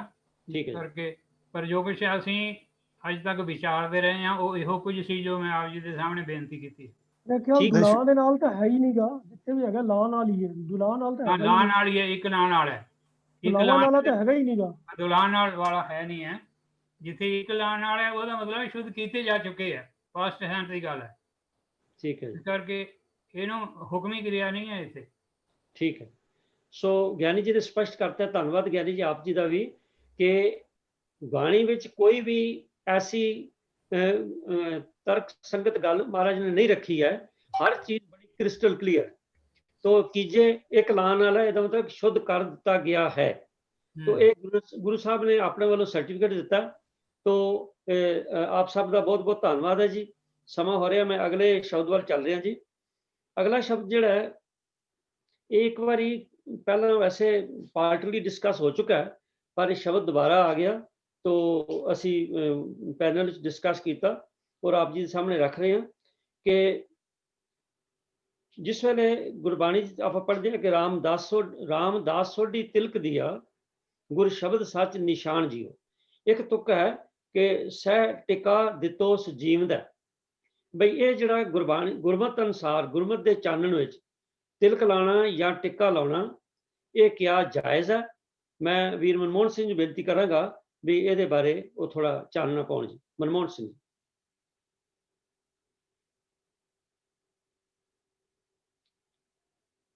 ਹਾਂਜੀ, ਮਨਮੋਹਨ ਸਿੰਘ ਜੀ ਹੈ ਨਾ?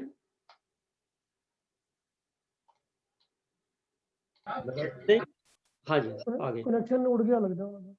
तो मेरे को रिकॉर्डिंग है साथ संगत जी, क्योंकि मनमोहन सिंह जी की रिकॉर्डिंग इस करके रखी दी है भी उन्होंने इंटरनेट जोड़ा है वो आम तौर पर सिग्नल उत्ते थले होंदे रहंदे ने, तो ओदी रिकॉर्डिंग उन्होंने दी हैगी, मैं तुहानू सुना रहा हूं।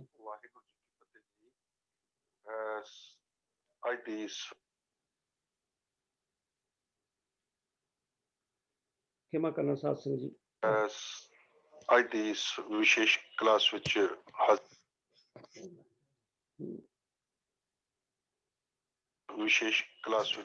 ਹਾਜ਼ਰੀ ਭਰਦੇ ਹੋਏ ਸਮੂਹ ਗੁਰਮੁਖ ਪਿਆਰਿਓ, ਜੋ ਸਵਾਲ ਵੀਰ ਜੀ ਨੇ ਪੜ੍ਹਿਆ ਹੈ, ਰਾਮਦਾਸ ਸੋਢੀ ਤਿਲਕ ਦਿਆ ਗੁਰ ਸ਼ਬਦ ਸੱਚ ਨਿਸ਼ਾਨ ਜੀਓ ਅਤੇ ਸਹਿ ਟਿੱਕਾ ਦਿੱਤੋਸ ਜੀਵਦਾ। ਇਹਨਾਂ ਦੋਵਾਂ ਤੁਕਾਂ ਵਿੱਚ ਤਿਲਕ ਜਾਂ ਟਿੱਕਾ ਦੇਣਾ ਗੁਰਮਤਿ ਆਸ਼ੇ ਨੂੰ ਕਿਵੇਂ ਪ੍ਰਗਟ ਕਰਦਾ ਹੈ, ਇਹ ਜੋ ਸਵਾਲ ਹੈ ਪੁੱਛਿਆ ਗਿਆ ਹੈ।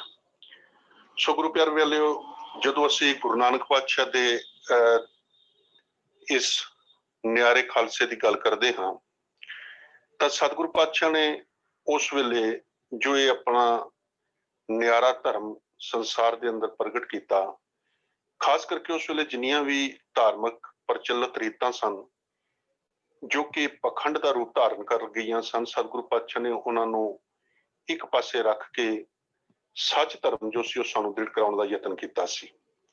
ਜਿੱਥੇ ਤੱਕ ਟਿੱਕਾ ਅਤੇ ਤਿਲਕ ਦੀ ਗੱਲ ਹੈ, ਇਹ ਵੱਖ-ਵੱਖ ਰੂਪ ਦੇ ਵਿੱਚ ਦੇਖਿਆ ਜਾਂਦਾ ਹੈ। ਹਿੰਦੂ ਮਤ ਦੇ ਵਿੱਚੋਂ ਇਸ ਦਾ ਜਨਮ ਹੈ। ਮੱਥੇ ਦੇ ਉੱਤੇ ਤਿਲਕ ਲਾ ਕੇ ਆਪਣੇ ਆਪ ਨੂੰ ਧਰਮੀ ਜੋ ਮਨੁੱਖ ਹੈ ਉਹ ਸਾਬਤ ਕਰਨ ਦਾ ਯਤਨ ਕਰਦਾ ਹੈ। ਫਿਰ ਇਹਦੇ ਨਾਲ ਟਿੱਕਾ ਜੋ ਹੈ ਇਹ ਨਿਸ਼ਾਨੀ ਵੀ ਹੈ, ਇੱਕ ਤਾਂ ਧਰਮੀ ਦੀ ਨਿਸ਼ਾਨੀ ਹੈ, ਦੂਜਾ ਇਸ ਨੂੰ ਚੰਗਾ ਵੀ ਸਮਝਿਆ ਜਾਂਦਾ ਹੈ ਤੇ ਇਹਦੇ ਵਿੱਚ ਜੋ ਉਸ ਧਰਮ ਦੇ ਨਾਲ ਜੁੜਿਆ ਹੋਇਆ ਇਹ ਇੱਕ ਕਹਿ ਸਕਦੇ ਹਾਂ ਵੀ ਇੱਕ ਉਹਨਾਂ ਦਾ ਧਾਰਮਿਕ ਸਿਧਾਂਤ ਹੈ।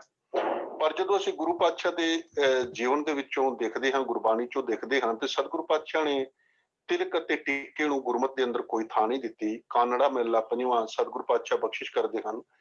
ਵਰਤ ਨੇਮ ਤੀਰਥ ਸਹਿਤ ਗੰਗਾ ਜਲ ਹੇਵਤ ਭੂਖ ਅਰ ਨੰਗਾ ਪੂਜਾ ਚਾਰ ਕਰਤ ਮਿਲੰਗਾ ਚੱਕਰ ਕਰਮ ਤਿਲਕ ਖਾਟੰਗਾ ਦਰਸ਼ਨ ਭੇਟੇ ਬਿਨ ਸਤਸੰਗਾ।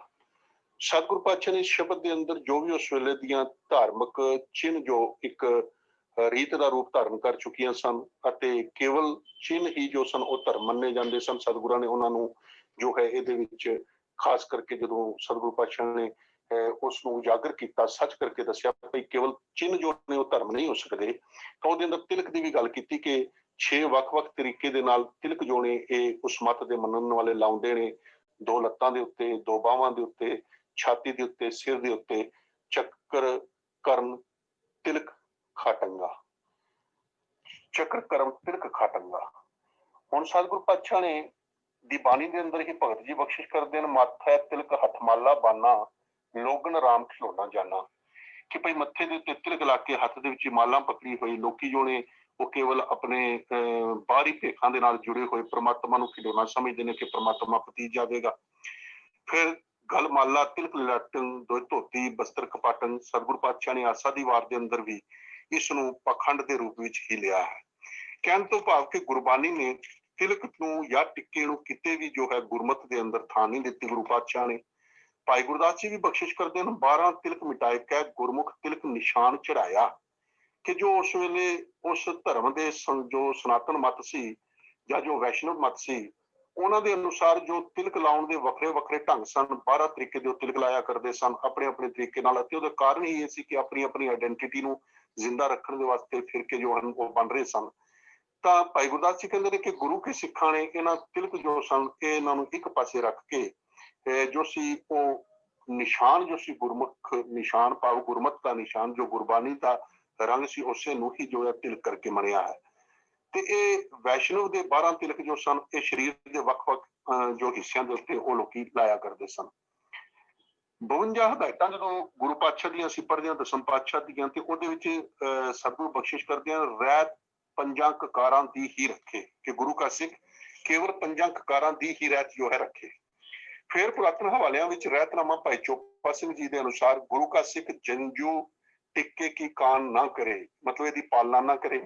ਭਾਈ ਦਿਆ ਸਿੰਘ ਜੀ ਦੇ ਰਹਿਤਨਾਮੇ ਅਨੁਸਾਰ ਤਿਲਕ ਧਾਗਾ ਕਾਠ ਕੀ ਮਾਲਾ ਧਰੇ ਸੋ ਤਨਖਾਈਆ, ਕਿ ਜਿਹੜਾ ਤਿਲਕ ਲਾਵੇ, ਜਨੇਊ ਪਾਵੇ ਜਾਂ ਹੱਥ ਦੇ ਵਿੱਚ ਕਾਠ ਦੀ ਮਾਲਾ ਲੈ ਕੇ ਫਿਰੇ ਤੇ ਉਹ ਜਿਹੜਾ ਹੈ ਤਨਖਾਈਆ ਹੈ। ਪੁਰਾਤਨ ਲਿਖਤਾਂ ਦੇ ਵਿੱਚ ਵੀ ਜਦੋਂ ਜ਼ਕਰੀਆ ਖਾਨ ਬਹਾਦਰ ਨੇ ਨਾਦਰ ਸ਼ਾਹ ਨੂੰ ਸਿੱਖਾਂ ਦੀ ਪਹਿਚਾਣ ਦੱਸੀ ਸੀ ਤੇ ਉਸਨੇ ਇੱਕ ਗੱਲ ਦੇ ਵਿੱਚ ਇਹ ਗੱਲ ਸਾਫ਼ ਲਿਖੀ ਸੀ ਕਿ ਉਹਨਾਂ ਦੇ ਨਾਲੋਂ ਬਿਲਕੁਲ ਵੱਖਰੇ ਨੇ। ਗੰਗਾ ਦਿਕ ਤੀਰਥ ਨ ਜਾਵੇਂ ਸੁਤਕ ਭਾਤਕ ਨ ਮਨਾਵੇਂ ਜੰਜੂ ਤਿਲਕ ਨਾ ਛਾਪਾ ਧਾਰੈ ਸ਼ਰਾ ਹਿੰਦੂਆਂ ਕੀ ਨਾ ਪਾਰੈ ਬੋਧੀ ਧੋਤੀ ਤੁਲਸੀ ਮਾਲਾ ਹੋਮ ਸਰਾਧ ਨਾ ਖਿਆਏ ਸੰਭਾਲੈ। ਇੱਥੇ ਵੀ ਉਸਨੇ ਜੰਜੂ ਤਿਲਕ ਨਾ ਛਾਪਾ ਧਾਰਾ ਹੈ। ਇਹ ਗੱਲ ਸਪਸ਼ਟ ਕਰਦੀ ਹੈ ਕਿ ਸਿੱਖ ਮਤ ਦੇ ਅੰਦਰ ਇਹ ਜੋ ਤਿਲਕ ਜਾਂ ਟਿੱਕੇ ਦੀ ਗੱਲ ਹੈ ਇਹ ਬਿਲਕੁਲ ਪ੍ਰਚਲਿਤ ਨਹੀਂ ਸੀ। ਹੁਣ ਅਸੀਂ ਇਸ ਗੱਲ ਵਾਲੇ ਪਾਸੇ ਆਉਂਦੇ ਹਾਂ ਕਿ ਇਹ ਜੋ ਇੱਥੇ ਤਿਲਕ ਅਤੇ ਜੋ ਟਿੱਕੇ ਦੀ ਗੱਲ ਹੋਈ ਹੈ ਇਹ ਕੀ ਗੱਲ ਹੈ, ਇਹ ਕਿਸ ਸਤਿਗੁਰੂ ਪਾਤਸ਼ਾਹ ਦਾ ਇੱਥੇ ਜੋ ਤਿਲਕ ਜਾਂ ਟਿੱਕਾ ਅੱਖਰ ਜੋ ਲਿਖਣਾ ਇਹ ਕੀ ਹੈ। ਮੈਂ ਇਹਦੇ ਵਾਸਤੇ ਥੋੜਾ ਜਿਹਾ ਗੱਲ ਕਰਨੀ ਚਾਹਾਂਗਾ ਕਿ ਹਿੰਦੂ ਮਤ ਦੇ ਅੰਦਰ ਜਦੋਂ ਕਿਸੇ ਨੂੰ ਰਾਜ ਤਿਲਕ ਦਿੱਤਾ ਜਾਂਦਾ ਸੀ ਜਾਂ ਕੋਈ ਜ਼ਿੰਮੇਵਾਰੀ ਦਿੱਤੀ ਜਾਂਦੀ ਸੀ, ਰਾਜ ਭਾਗ ਦਿੱਤਾ ਜਾਂਦਾ ਸੀ, ਤੇ ਉਸ ਦਾ ਜੋ ਸੀ ਰਾਜ ਅਭਿਸ਼ੇਕ ਮਤਲਬ ਉਹਨੂੰ ਤਿਲਕ ਲਾਇਆ ਜਾਂਦਾ ਸੀ। ਉਹਦੇ ਮੱਥੇ ਦੇ ਉੱਤੇ ਨਿਸ਼ਾਨ ਲਾ ਕੇ ਇਹ ਗੱਲ ਸਾਬਤ ਕਰ ਦਿੱਤੀ ਜਾਂਦੀ ਸੀ ਕਿ ਅੱਜ ਤੋਂ ਬਾਅਦ ਰਾਜ ਭਾਗ ਦੀ ਜ਼ਿੰਮੇਵਾਰੀ ਇਹ ਲਵੇਗਾ। ਜਾਂ ਕਿਤੇ ਕਿਸੇ ਕੋਈ ਅਖਾੜੇ ਦਾ ਜੋ ਮਹੰਤ ਜੋ ਸੀ ਉਹ ਸੰਸਾਰ ਛੱਡਦਾ ਸੀ ਤੇ ਜਿਹਨੂੰ ਉਹਦੀ ਥਾਂ ਦਿੱਤੀ ਜਾਂਦੀ ਸੀ ਉਹਦਾ ਤਿਲਕ ਕੀਤਾ ਜਾਂਦਾ ਸੀ। ਇਸੇ ਤਰੀਕੇ ਦੇ ਨਾਲ ਘਰ ਦੇ ਅੰਦਰ ਵੀ ਜੇ ਕਿਤੇ ਕਿਸੇ ਨੂੰ ਜ਼ਿੰਮੇਵਾਰੀ ਦਿੱਤੀ ਜਾਂਦੀ ਸੀ, ਕੋਈ ਵੱਡਾ ਅਕਾਲ ਚਲਾਣਾ ਕਰ ਜਾਂਦਾ ਸੀ ਤਾਂ ਉਸ ਦਾ ਤਿਲਕ ਕੀਤਾ ਜਾਂਦਾ ਸੀ।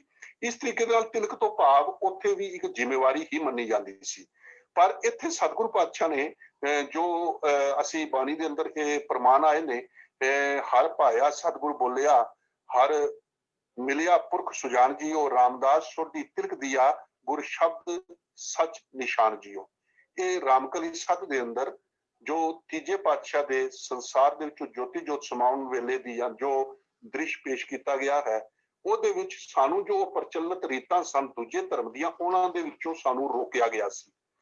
ਜਿਹਦੇ ਵਿੱਚ ਅੰਤੈ ਸਤਿਗੁਰੂ ਬੋਲਿਆ, ਮੈਂ ਪਿੱਛਾ ਕੀਰਤਨ ਕਰਿਓ ਨਿਰਵਾਣ ਜੀਓ, ਕੇਸ਼ਵ ਗੋਪਾਲ ਪੰਡਤ ਸਦਿਓ, ਹਰ ਹਰ ਕਥਾ ਪੜ੍ਹੇ ਪੁਰਾਣ ਜੀਓ।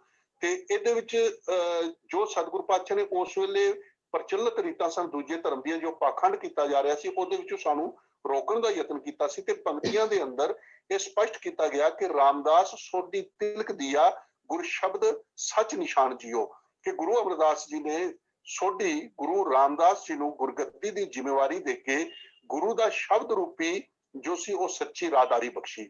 ਭਾਵ ਇੱਥੇ ਜੋ ਤਿਲਕ ਤੋਂ ਭਾਵ ਸੀ ਕਿ ਜ਼ਿੰਮੇਵਾਰੀ ਗੁਰੂ ਘਰ ਦੀ ਸਤਿਗੁਰੂ ਪਾਤਸ਼ਾਹ ਨੇ ਆਪਣੀ ਥਾਂ ਉਹਨਾਂ ਨੂੰ ਗੁਰਗੱਦੀ ਦੇ ਉੱਤੇ ਬਿਠਾ ਕੇ, ਭਾਵ ਜ਼ਿੰਮੇਵਾਰੀ ਜੋ ਸੀ ਉਹ ਦੇ ਕੇ ਮਨੁੱਖਤਾ ਦੇ ਉਧਾਰ ਦੇ ਵਾਸਤੇ ਸੱਚ ਸ਼ਬਦ ਦੀ ਜੋ ਰਾਹਦਾਰੀ ਸੀ ਉਹ ਉਹਨਾਂ ਨੂੰ ਬਖਸ਼ਿਸ਼ ਕੀਤੀ ਸੀ।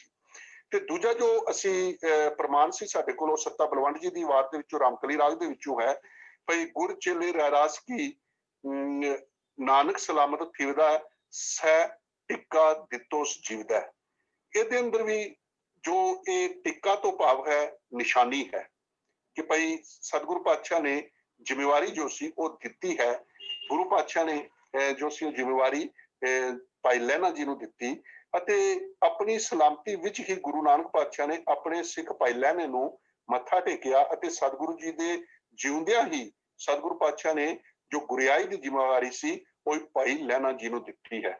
ਸੋ ਇੱਥੇ ਜੋ ਇਹ ਟਿੱਕੇ ਤੋਂ ਭਾਵ ਜਾਂ ਤਿਲਕ ਤੋਂ ਭਾਵ ਜ਼ਿੰਮੇਵਾਰੀ ਦੇਣ ਦੀ ਗੱਲ ਹੈ, ਕਿਉਂਕਿ ਬਾਕੀ ਜੋ ਰਹਿਤਨਾਮੇ ਨੇ, ਜੋ ਗੁਰਬਾਣੀ ਦੇ ਪ੍ਰਮਾਣ ਨੇ, ਉਹ ਸਪਸ਼ਟ ਕਰ ਚੁੱਕੇ ਨੇ ਕਿ ਗੁਰੂ ਘਰ ਦੇ ਅੰਦਰ ਤਿਲਕ ਅਤੇ ਟਿੱਕੇ ਨੂੰ ਕੋਈ ਥਾਂ ਨਹੀਂ ਸੀ।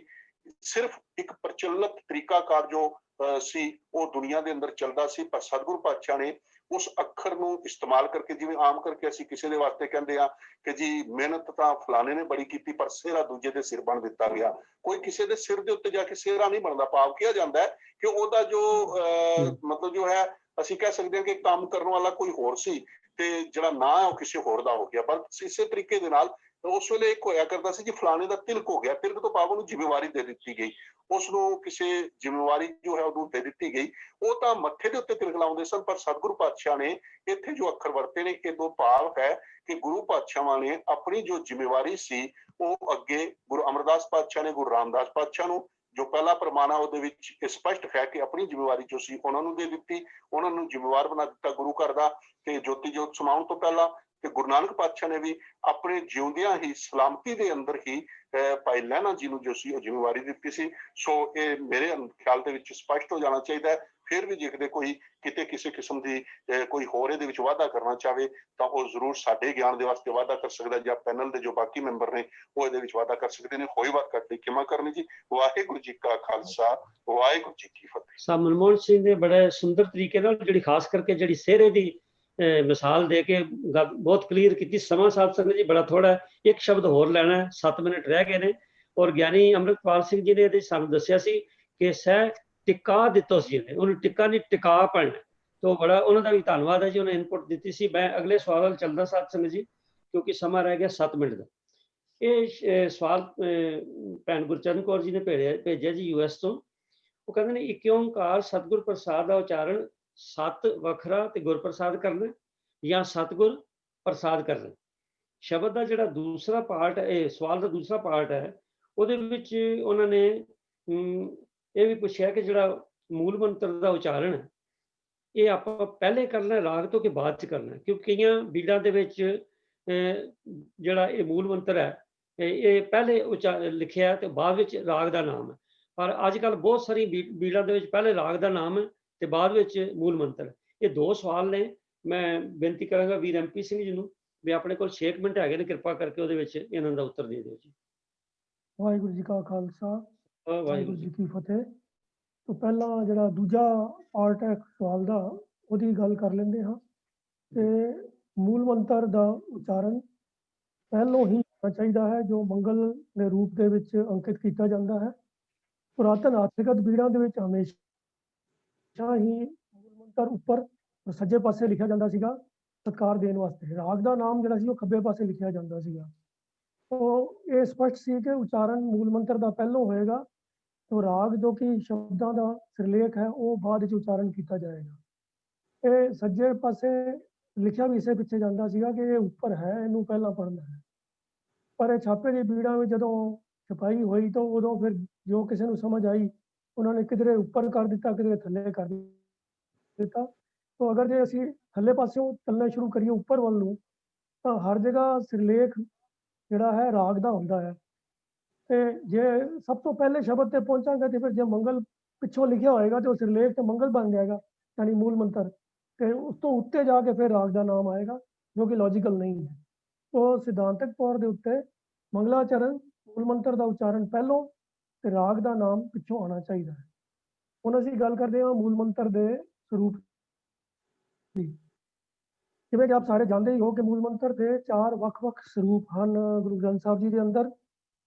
एक जड़ा संपूर्ण स्वरूप है सारे ही अब उस बारे जानते ही हैं कि एक ओंकार सतनाम करता पुरख निरभव निर्वैर अकाल मूरत अजूनी सहबंग गुर प्रसाद। जिथे किधरे छोटे स्वरूप के विच भी मूल मंत्र आया है तो भी उहदे भाव अर्थ जिहड़े हैं वो सेम ही मन्ने जाते हैं।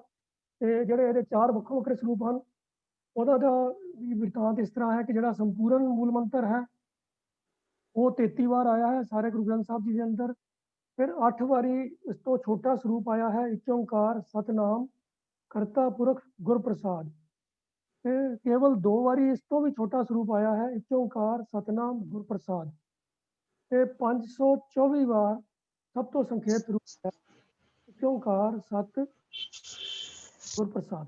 ਹੁਣ ਦੇਖਣ ਵਾਲੀ ਗੱਲ ਇਹ ਹੈ कि सारे चारों स्वरूपों के अंदर गुरप्रसाद का स्वरूप जोड़ा है वो शक्ल उसका उच्चारण सेम है। उस तो पहला तो जी शब्दावली है उन्होंने अंदर फर्क आया है। तो संपूर्ण स्वरूप के अंदर एक ओंकार सतनाम फिर करता पुरख। जोड़ा दूजा उस तो छोटा स्वरूप है वो एक ओंकार सतनाम करता पुरख है।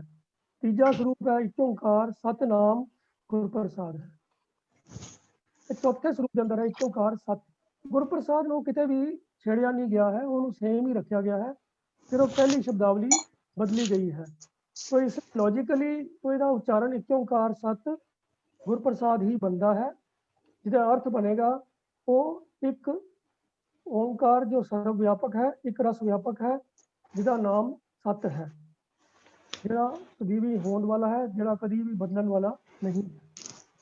पर हुण इस तरह है कि जो संखेप स्वरूप है सब तो छोटा 524 बार जो आया है वह बहुत बारी उच्चारण इस तरीके भी किया जाता है एक ओंकार सतगुर प्रसाद। जे इस तरीके भी इसका पाठ किया जाए तो यदा भी अर्थ की बनेगा कि एक वो अकाल पुरख जो सर्वव्यापक है सब थाई रमिया होया है वो सच्चे गुरु कृपा द्वारा मिल सकता है। जिथे गुर प्रसाद है उत्थे भी अर्थ है कि गुरु की कृपा द्वारा मिल सकता है। जे असी पढ़िए सतगुर प्रसाद तो वह भी अर्थ यही बनेगा कि वह सच्चे गुरु की कृपा द्वारा ही मिल सकता है। तो जे सिर्फ गुरु ग्रंथ साहब जी की अंदरली बनतर को देखा जाए जिस तरीके मूल मंत्र के ਵੱਖ-ਵੱਖ स्वरूप दिते गए हैं उस हिसाब के नाल उच्चारण तो यही बनता है एक ओंकार सत गुर प्रसाद।